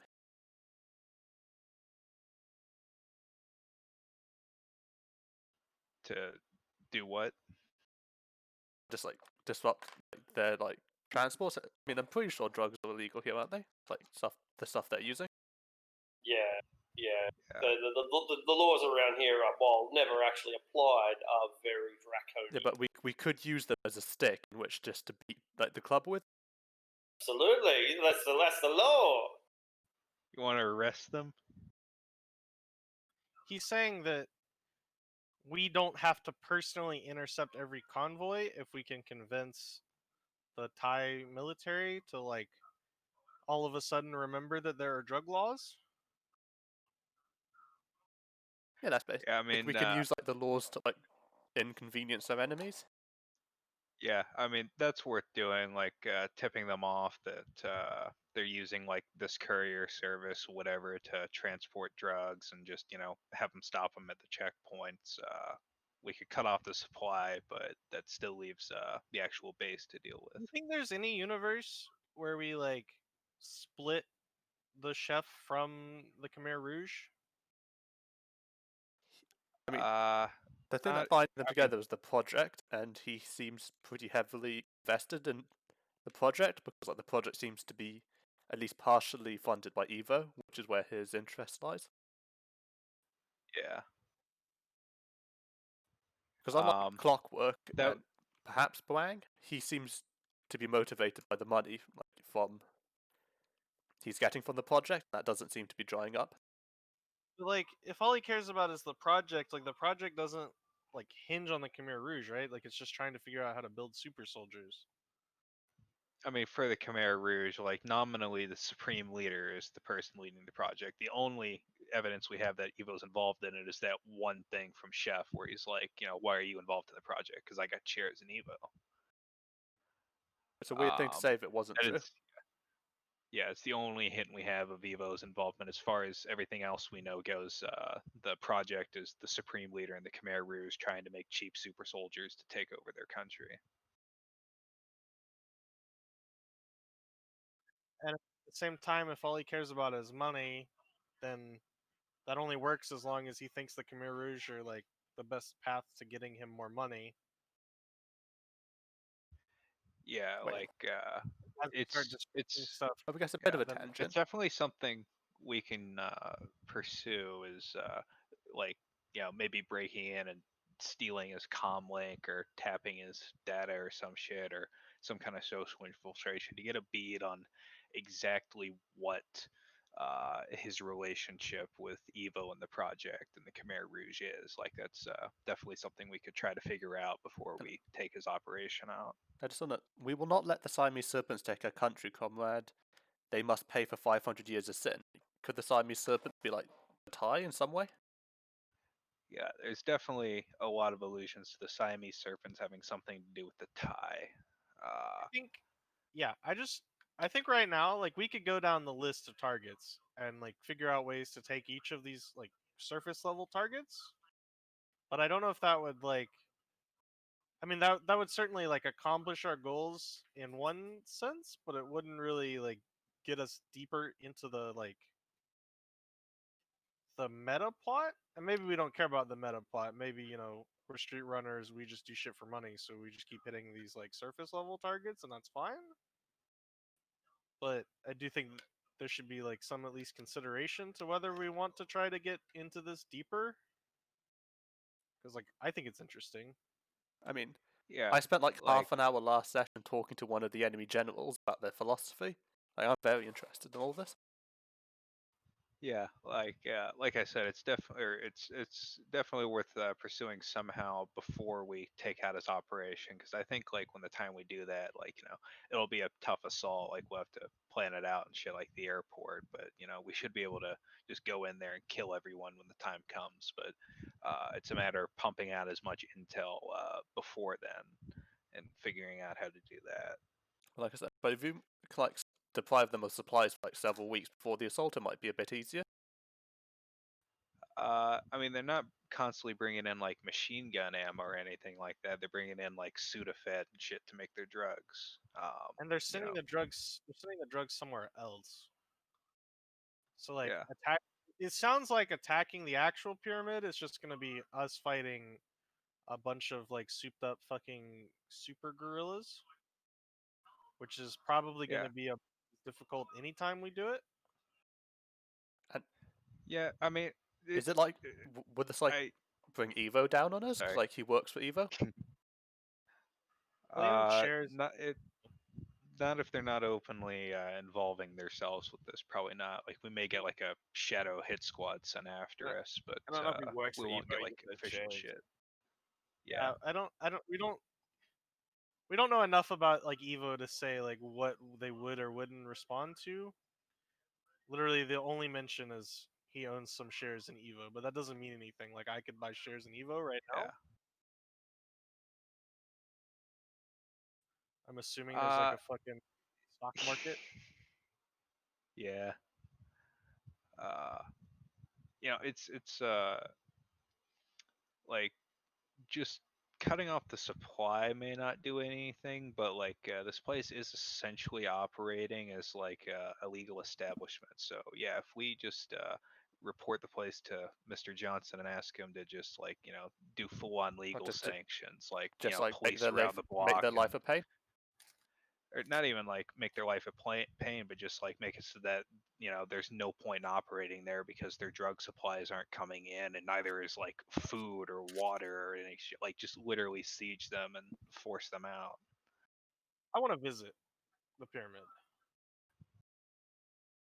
I mean, you can visit when they leave, I guess. You mean leave? Yeah, I mean, Jess does have a unique opportunity because like she really wasn't with us before the airport, and she was wearing a mask during that whole time. Like, there's a decent chance she hasn't been associated with us yet, and she's a local fixture rather than the rest of us who are foreigners. She may be able to get away with a visit, and worst case, things go tits up. Like, she's probably one of the best equipped of us to get her or to get out by herself. Me She and has Shadow. She has been Me to the and- hotel and the compound, though, and we know they're surveilling both of those.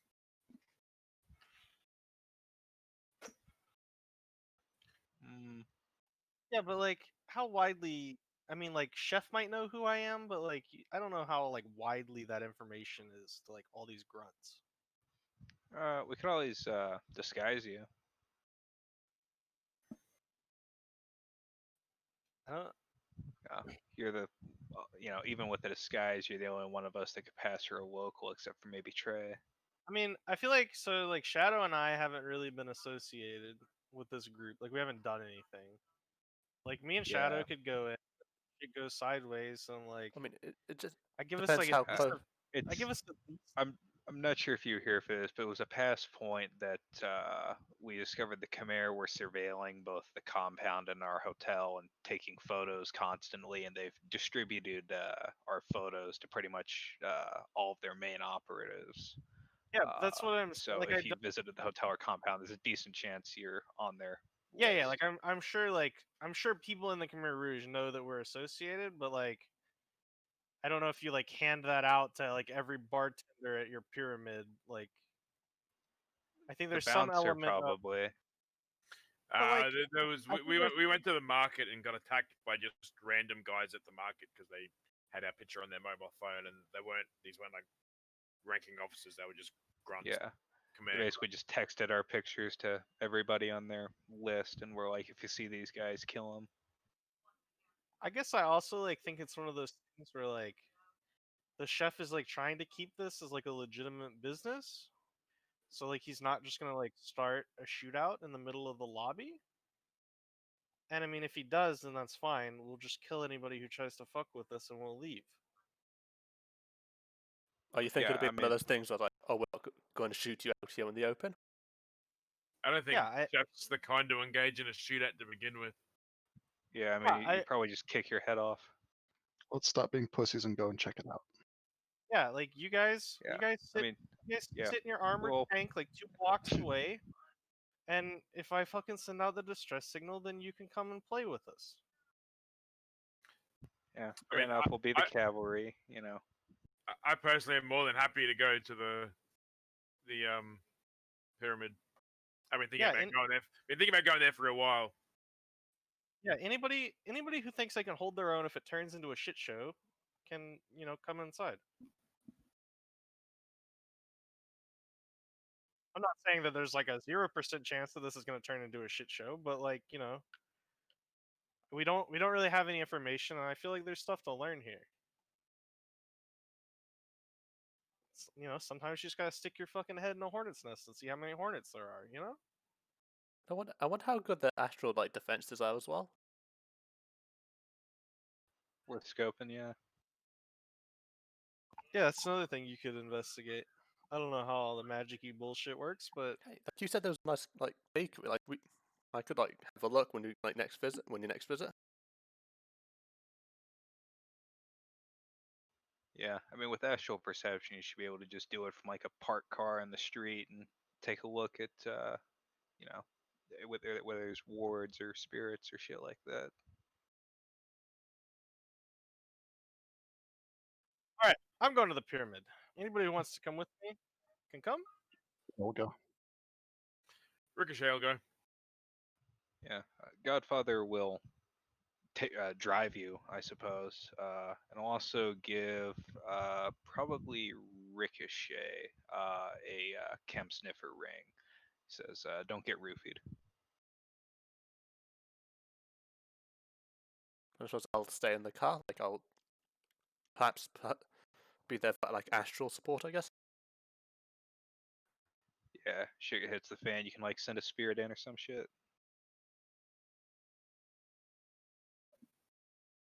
But Alright. Flash wants to wait until there's a good live music show that night. But as many people as possible. She wants to see a Yeah. good live band.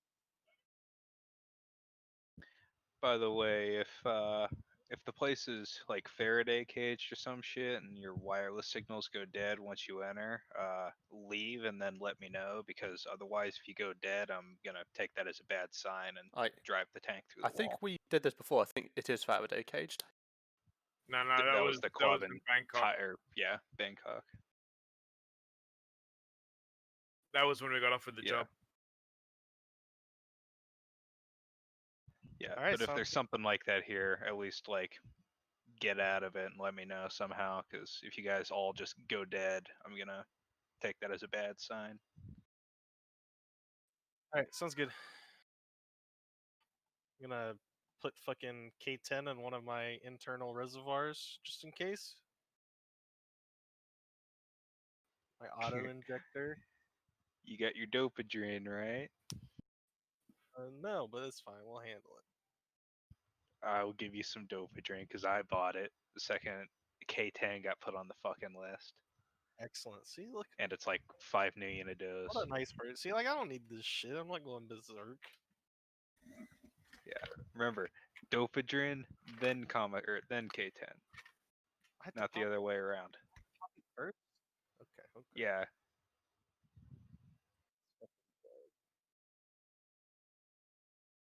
Grandmother, godfather giving out the drugs. yeah.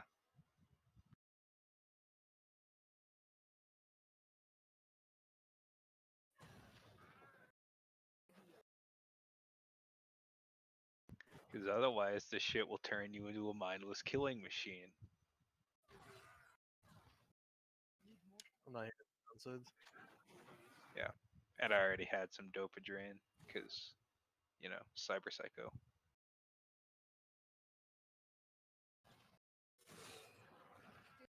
I mean, at this point, I just assume you own one of everything in the book. Just about you take rating A resources and in debt and shit like that. Your contribution to the team is basically I brought a bunch of shit. All right, Arctic.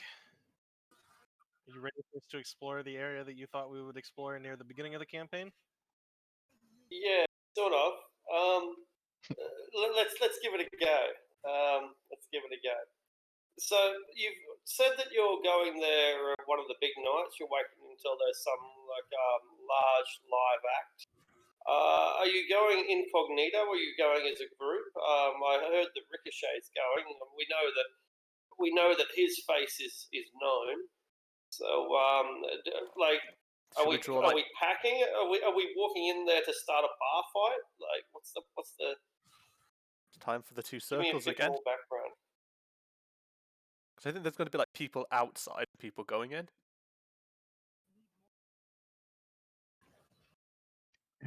Shadow will be going. Well, he's got one weapon he can never get rid of. He's got an implanted submachine gun in his cyber arm. But other than that, he won't be carrying any weapons. You will notice that there is a cyberware detector. But I guess it's I shouldn't have said that because you wouldn't notice until you get there. But it's a fair assumption, like a place like this. Mhm. You've never been to a casino that doesn't have cyberware detector. Yeah.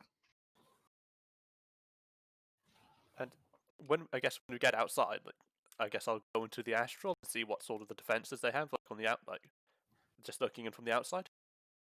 Yeah, the whole city's a glum, grim place to be in the astral. It's full of toxicity. The whole place is poison, just like the essence of so many people is poison. And this is one of the hearts of the poison. The pyramid is a powerful astral structure, and you can perceive ley lines running through this area. One cuts straight through the pyramid. But in spite of that, in spite of the potency that this place has, you could set up a wizard lodge, a shaman lodge here at this location. In spite of the potency that it has, it's going to waste. There is no astral defense. There are no spirits on guard.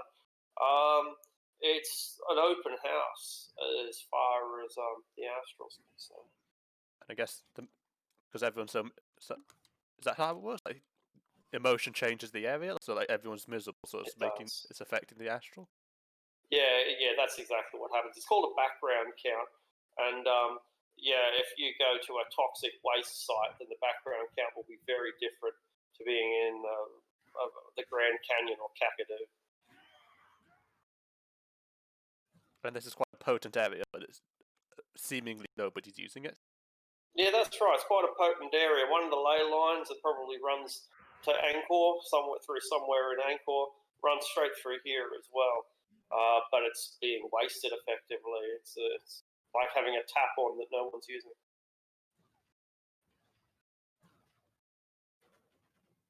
I suppose looking a little thicker than when you went in, you'll alert the party that there doesn't seem to be any defenses. You should totally summon that elephant Duke dude, have him manifest inside, and just murder Chef. I want to see Chef RKO an elephant. I mean, I think that would hurt my soul. Just watching that. Oh, by the way, just a side note for your convenience, Fenway, one of the vehicle mods I installed was I put like a mage scope periscope in the fucking Fireball. van, so you can use it to mage snipe outside. So yeah, unrelated really, but I just Your remembered armored that piece and figured I'd mention it. APC is actually just a tank now. You have a main battle cannon. There you go, just fucking launching fireballs, and it can influence people and make friends. Armored APC It literally of has a peace. friendship cannon. It's got a fucking friendship cannon. It's beautiful. But Sorry. Just one thing from the. I'm asking out of cat because I think can you distinguish individual life signs when you're in the astral? Yeah, everything gives a signature, but you actually have to make a test to determine what any signature is. Like everything's just like blurry, and you have to kind of focus and analyze a specific signature to figure out whether it's, So I a should, spirit or a person or a magical focus or a plant or, so I should probably put more points in the sensing then. yeah, it's basically the astral equivalent of perception. Because my intuition is 3, not very good. Yeah. I mean, statistically, it's average. It's like having a 10 in D&D or some shit. But I mean, I could follow the party though, like through like. Yeah, like especially if you know the actual signatures beforehand and like are following them. Yeah, like you could. But like if you're just trying to like look through a wall and make out what all the astral signatures on the other side are, not knowing, them in advance, you'd have to make an sensing check. Sorry if I'm being No, verbose about this. I understand what you're talking. Because it would be a bit cheap if you could just get your mage. Like I know everyone in the building, like without the mage Yeah. like putting a lot of points into it. Yeah, I still mean really it's not really that powerful. hard. Like it only takes like one hit to determine what something is. Basically, 2 hits is shit like you can see their cyberware or actually no, my bad. 2 hits is to determine the class of subject, whether it's like a spirit or a person or something like that. So as long as you can get 2 hits on the test, you can basically figure out what something is. More hits are like you can determine how magically powerful it is, or figure out what its essence is, or diagnose a disease. But 2 hits is just you know what it is. Okay, I understand now. Because I was just going to follow the party, so I'll be able to see if anything happens. Like, Yep. now what time is it anyway? Before we go in, You want to come with us? well, astrally. You want to come with us physically? Why is that? Because influence could be really handy.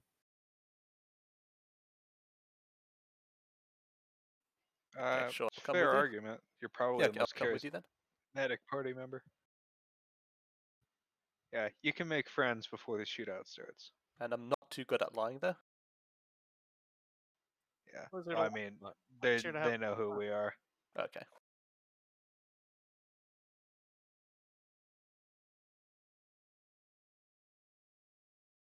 No, my I mean, thought it's probably process going to be was less a shootout and more like a WWE match with knives. that I was gonna buy a VIP pass and just show up and try to use it to see the show. I was gonna say I think Flash and Shadow should go in first, and then Ricochet and Fenrir will go in afterwards. Yeah, Sounds good. VIP pass is 250 million. It's an electronic transaction, so it happens immediately.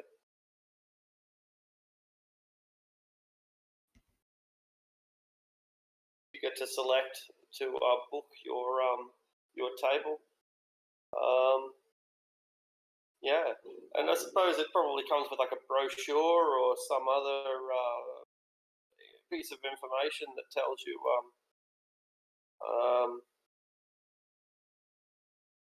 that tells you what's on offer at the pyramid. So I'll just do a bit of QA. Yep, that looks good.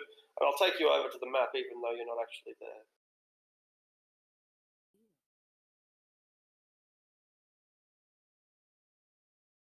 Okay, cool. So it is essentially a two-story building, or rather, I don't know what you call the second level when it opens up to the bottom level, a mezzanine level. I don't know what they're called, but at the base of the pyramid, where the floor space is largest, is where most of the stuff goes on. Each of the various rooms once served as a different purpose. A lot of them are just locked and closed now. But you used to be able to go and play Baccarat or play Go or play slot machines. That was all here. Most of that casino side of it is all kind of condensed at the moment. You can still play a game of blackjack. You can still roll the roulette wheel and so on. But the facilities are far less. I think these are the toilets down here. I'm pretty sure. This staircase leads up to the second level. I'll just briefly go down to the second level. If you scroll down, you'll see the second level, and you can play some pool or play a shuffleboard and so on. And you're looking down onto the dance floor below. The dance floor's down here. The band plays up over here. I'm pretty sure, if I'm interpreting this right. Here's one of them. I think that must be the main bar, I guess. I don't know. It's all that gives you a bit of an idea of the layout. A lounge, for example, the whole place is quite open, and yeah, that's the idea. You can go upstairs and be the lords and look down on them, or you can get down with the action close to the band and so on. That's the general layout of. I know this in the future. It'd be pretty cool to like get this place for like the magic initiation thing that my character needs to do at some point. To start like his little order here. Yeah, it's probably a decent place to set up whatchamacallit, like Like a lot, like the I don't know. shamanic lodge. Lodge. That's it, yeah, a lodge, because it's on a ley line. You know, these guys clearly don't appreciate it because they set up a fucking drug lab. But That might yeah. be why it was cheaper though, because like it definitely won't affect normal life. But tell the normal person, like, oh, this is where magic happens, and they'll probably think it's haunted or like cursed or something. Yeah, Or might like way off most with people that. are really superstitious about magic, but yeah, it's kind of varied. Like some people think magic's really cool and dope, and hate magic users because they're jealous, and others are like, mages control minds and magic's evil. Yeah, And so shit. It's what's complicated. what's the Cambodian like? I guess standard for like magic. Superstitious. Superstitious but reverent. They believe in vampires because vampires are real. Believe in witches because witches are real, and so on. I suppose they. Yeah. I suppose they also believe in like wise shaman, like who like leads the tribe or something like that. Or not, Absolutely. who like advises Yeah, the absolutely. leader. Yeah. If you think of what an Eastern European medieval peasant might think, then they're not that far apart. Humanity has a remarkably similar way of seeing the world. Yeah. One thing that you did say though that I wanted to pick up on, you talked about how people might perceive it as haunted, and yeah, they certainly might. We mentioned earlier that this has a poor and negative background count due to the drug use and the sex and the rock and roll, and because of this corruption, it's corrupted the astral environment. And when places of magical power are corrupted, then that's when you get haunted houses, right? Yeah. I just wanted to pick up on that point. That's like the vice the people here like practice is like toxic waste, like the astral, I guess. Yeah, exactly right. Yeah, and so it manifests as dark spirits. Then there are spirits getting around. I said that there was no astral defenses, and that's absolutely true. But that's not to say that there aren't astral presences, because there are. There's little imps and sprites and fire elementals of lust getting around here. So it's like only Force 1, Force 2, but they're here. I suppose it's like breaking into like an abandoned building and getting attacked by a stray dog. It's like it's not really defense. It just happened to be here. Yeah, that's a great analogy. Yeah. Only this dog has tentacles. And like, eats your mind instead of biting you. Yeah. All right, so that we can get a little bit done before we wrap up. Or alternatively, we could, just postpone it. So I'll let you guys continue to go at the pace you want. But I think that you're going in two separate groups, right? Shadow and Flash together. I think like the combat people are going in first just to get a sense of it. Like if they immediately get attacked, they'll be most likely to get out alive. But if like things don't immediately kick off, the second team will come in as well. I think. You bought VIP passes. I did because I think because every person needs one. Shadow would, yeah. Shadow and Flash did. That's really what I'm asking at the moment. Yeah. Yeah. It was also more the fact that they're the two who are hopefully not immediate, known quantities. Yeah. Whereas we know that they know us. Yeah. So things may kick off when we walk in. Yeah. That we already have people inside. Okay. Well, it gives them a chance to have a look before things kick off. If they kick off the second that we walk in. You arrive at 10:30 p.m. because that's when nightclubs start getting interesting, and so you arrive in the late evening. There's a bunch of people hanging around outside, and by people I mean freelancing prostitutes. You are both female, aren't you? No. Shadow's male.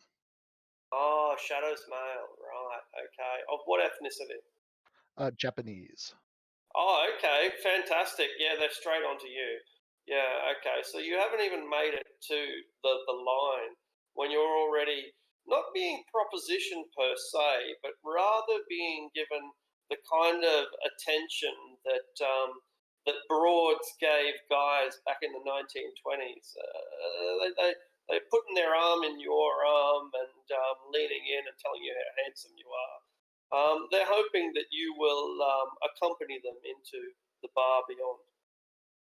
I think, he'll put an arm around like either one and walk in with them. They cast a glance at Flash like, sucked in, bitch. I know this is your man, but I'm stealing your man. She sends you a little a wink emoji through to your comm link if it's open, Flash. Anyway. Text her back, good luck, smiley face. Good luck, smiley face. Oh, thanks, sis. Sister wingman. Great. You're lining. There's no lineup per se, but there is a main entrance, and they want to charge you 15 million to get in, but you've got passes.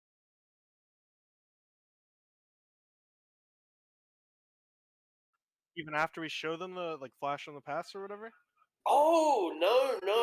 Once you electronically buzz them that you're VIP members, they literally take you to a different door, and this different door doesn't have weapons detectors. It doesn't have cyberware detectors. You just basically walk straight in the literal VIP entrance, the diplomat's entrance, straight past the security. I will mention, however, that there was a security guard, and he's the guy that you show your ID to. And this dude was a fucking monster. You can't tell if he's Thai or if he's Samoan or if he's from some other part of Asia Pacific. He's just so troll. He's big and heavy set, and he has thorny plates coming out of his face and out of his head, like a dozen different horns that come out of his cheekbones. And this absolute monster grunts genially as he shows you towards the side entrance. That's actually your VIP entrance. And yeah, you just fucking waltz on in, and there's about 10 staff members working here, and most of them turn to look at you as you enter. And there's about 15 or 20 customers, mostly female here. And they all turn to look at you. They eagerly grab their purses, ready to walk over. They already see you've been hooked up by someone. Oh, that bitch! And they go back to their cigarettes and to their waters and whatever other cheap drinks they've got. And so you've kind of got the bar to yourself. a live band to yourself. There's almost as many staff members as there are customers, and you spot another couple of monsters. One's another troll, and one's an orc, and they're just having a conversation over in one corner with each other. They're not alone. There are some armed gangsters here, some obvious gangsters strapping submachine guns. They're not drawing them, they don't have them in their hand, but they're they only have to reach in underneath their cloak and they can pull out their scorpions. So yeah, the place has 1/3 security, 1/3 bartenders, and 1/3 customers who aren't actually buying anything, plus the band and you guys.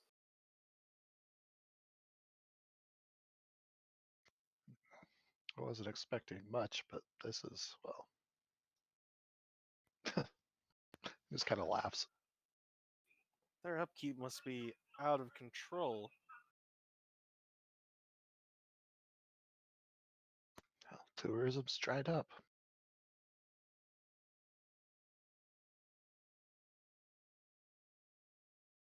Huh. Do we have a wireless signal outside of here, or? Yeah. There's a Matrix host here, but you can just contact people through Comlink with no problem. Mm-hmm.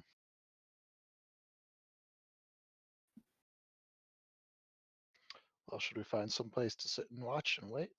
See what happens? I guess so. Like I said, like you said, I wasn't really sure what I was expecting, but this is she just kind of trails off. Let's says your new date. What'd she say? Let's dance. Come on, I want to dance.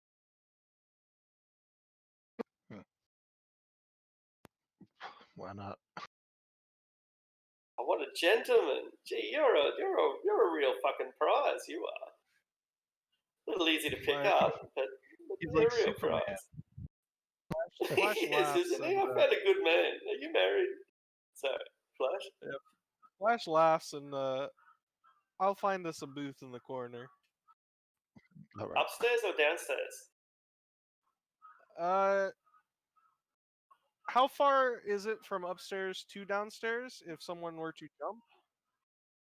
Probably about 5 meters. It's pretty stiff fall because the pyramid's a pretty big building, and there's only 2 levels. So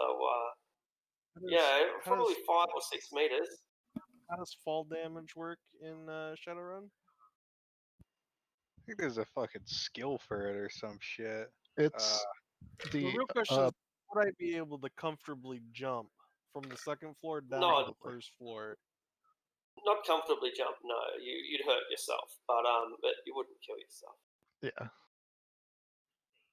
You for sure survive, especially with all your augmentations and stuff. But yeah, you like titanium bone lacing and shit. Like you'll dent the floor. All right, let's go with second floor. Yeah, sure. Like the automatic lights come on as you come on up here. They're on standby at the moment because there's nobody. You've got the whole second floor to yourself, the whole fucking thing, and she wants to play some pool with you. Oh no, we're dancing, aren't we? We're dancing, yeah. All right. Yeah. Some sexism. There's some other girl. I didn't get any lady friends. Not a single one. A couple are coming up the stairs now. 3 girls, and they want to play some pool. If you want to play some pool. Yeah, they just assumed you Be were right back. a Khmer prostitute that I just upgraded on. So. Yeah, exactly. But now that you're an independent woman, you're walking. Maybe you've got money. Maybe you're like, I don't know. Well, she's got a VIP pass. Yeah. You're a guest. Whoa. Which means you got a bottle of wine. Don't forget your bottle of wine. Oh yeah. I would I'd like flag down one of the mini waiters and ask them if they have a chef's special. Yeah. he pings you an AR menu. It's a menu of drugs. Yeah, they're reasonable prices, wholesale prices even, and there's a relatively wide range. Half of the drugs in the book can be found there.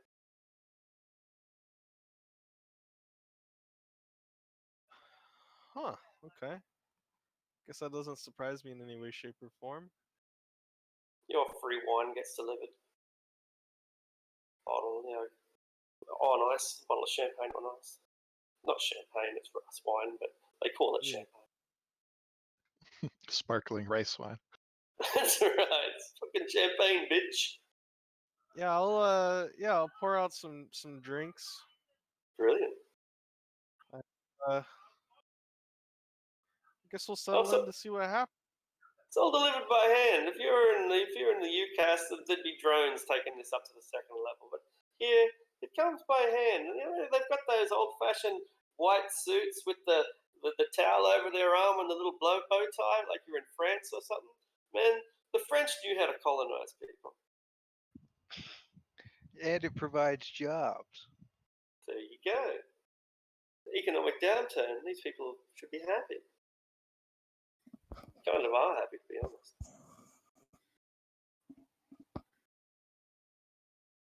All right. You've settled in.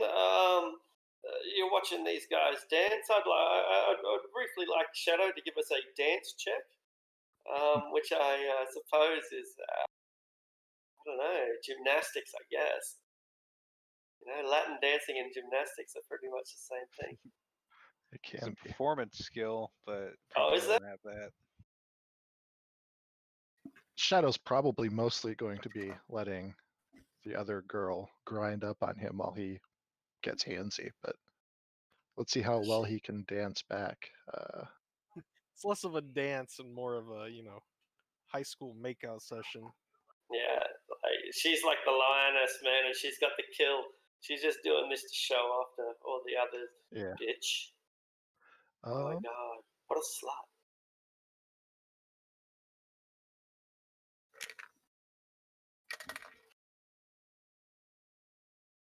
Let me see if I can get this to roll.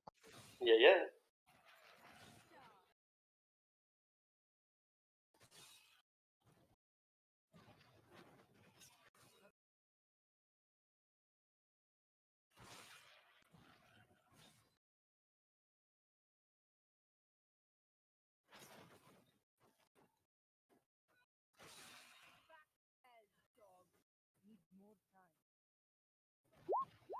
Oh, 3 hits. Brilliant. You are a great dancer, and some of these girls just fall in love with you. They just are so jealous that they're thinking of going up and snatching you right away. But they have more decorum. It's my graceful saber feet. Magic, absolute magic. Flash, are you going to send any sort of report to the group, or are we just going to wait for them to rock up as well?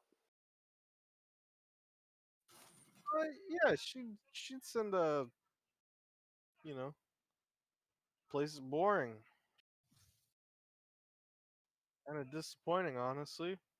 All right, I'll see what I can do to fix that. Hey Fenway, let's go. Oh, okay. Moving.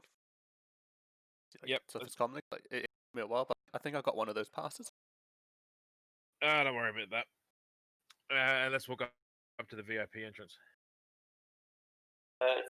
Well, the VIP entrance is closed. It doesn't open.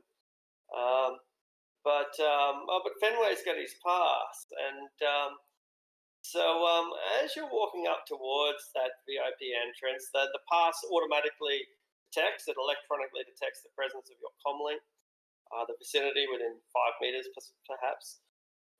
But old Hornface looks over at Ricochet and says, Hey you got some nerve coming here, boy.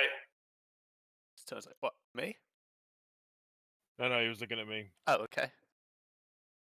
You can just keep walking straight in if you want, Fenway. The door's open. I mean, I guess I'm here with Rickard. Like, what's the issue? He looks over at you as well now, Fenway. Yeah, you too. You got some nerve coming here.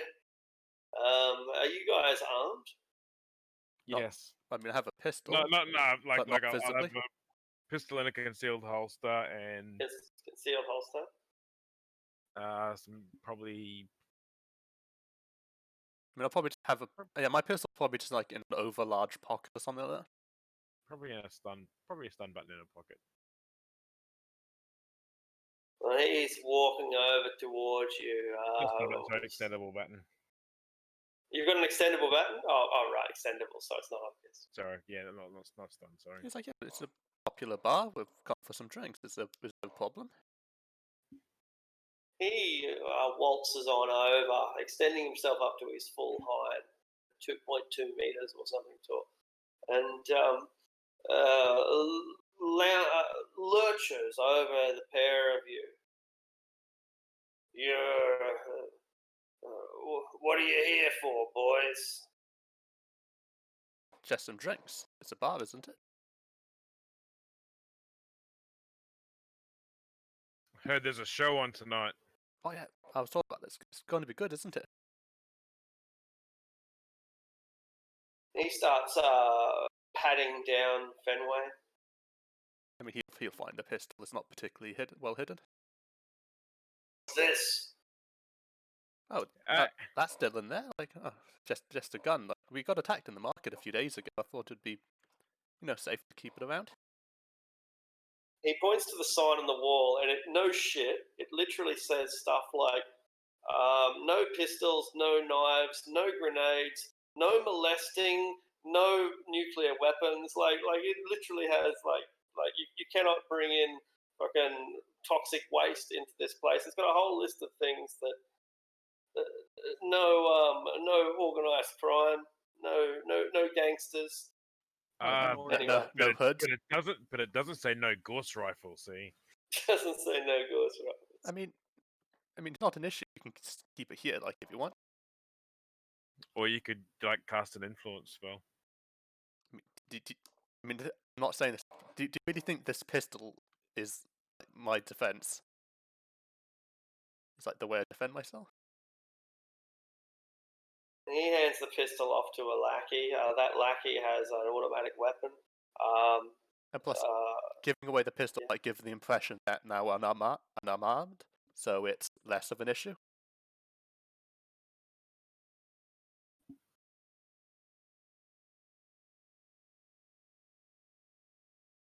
So can we move it? Can we go in now? No, because he comes over to Ricochet and starts patting him down. Let's influence. Can I try an influence spell here? I'll say you don't. Oh, okay, sure. Give him you don't need to search this guy. All right. So How about it's he's not carrying anything. Yeah, he's not carrying anything, any weapon. I'll try force 6. All right. Force 6 he can't resist, and so he nods and says, You always get the roll before the spell. You only get the penalty after it's affected when you're trying to resist it afterwards. Yeah, so I mean, I get 1 success, so I succeeded at least.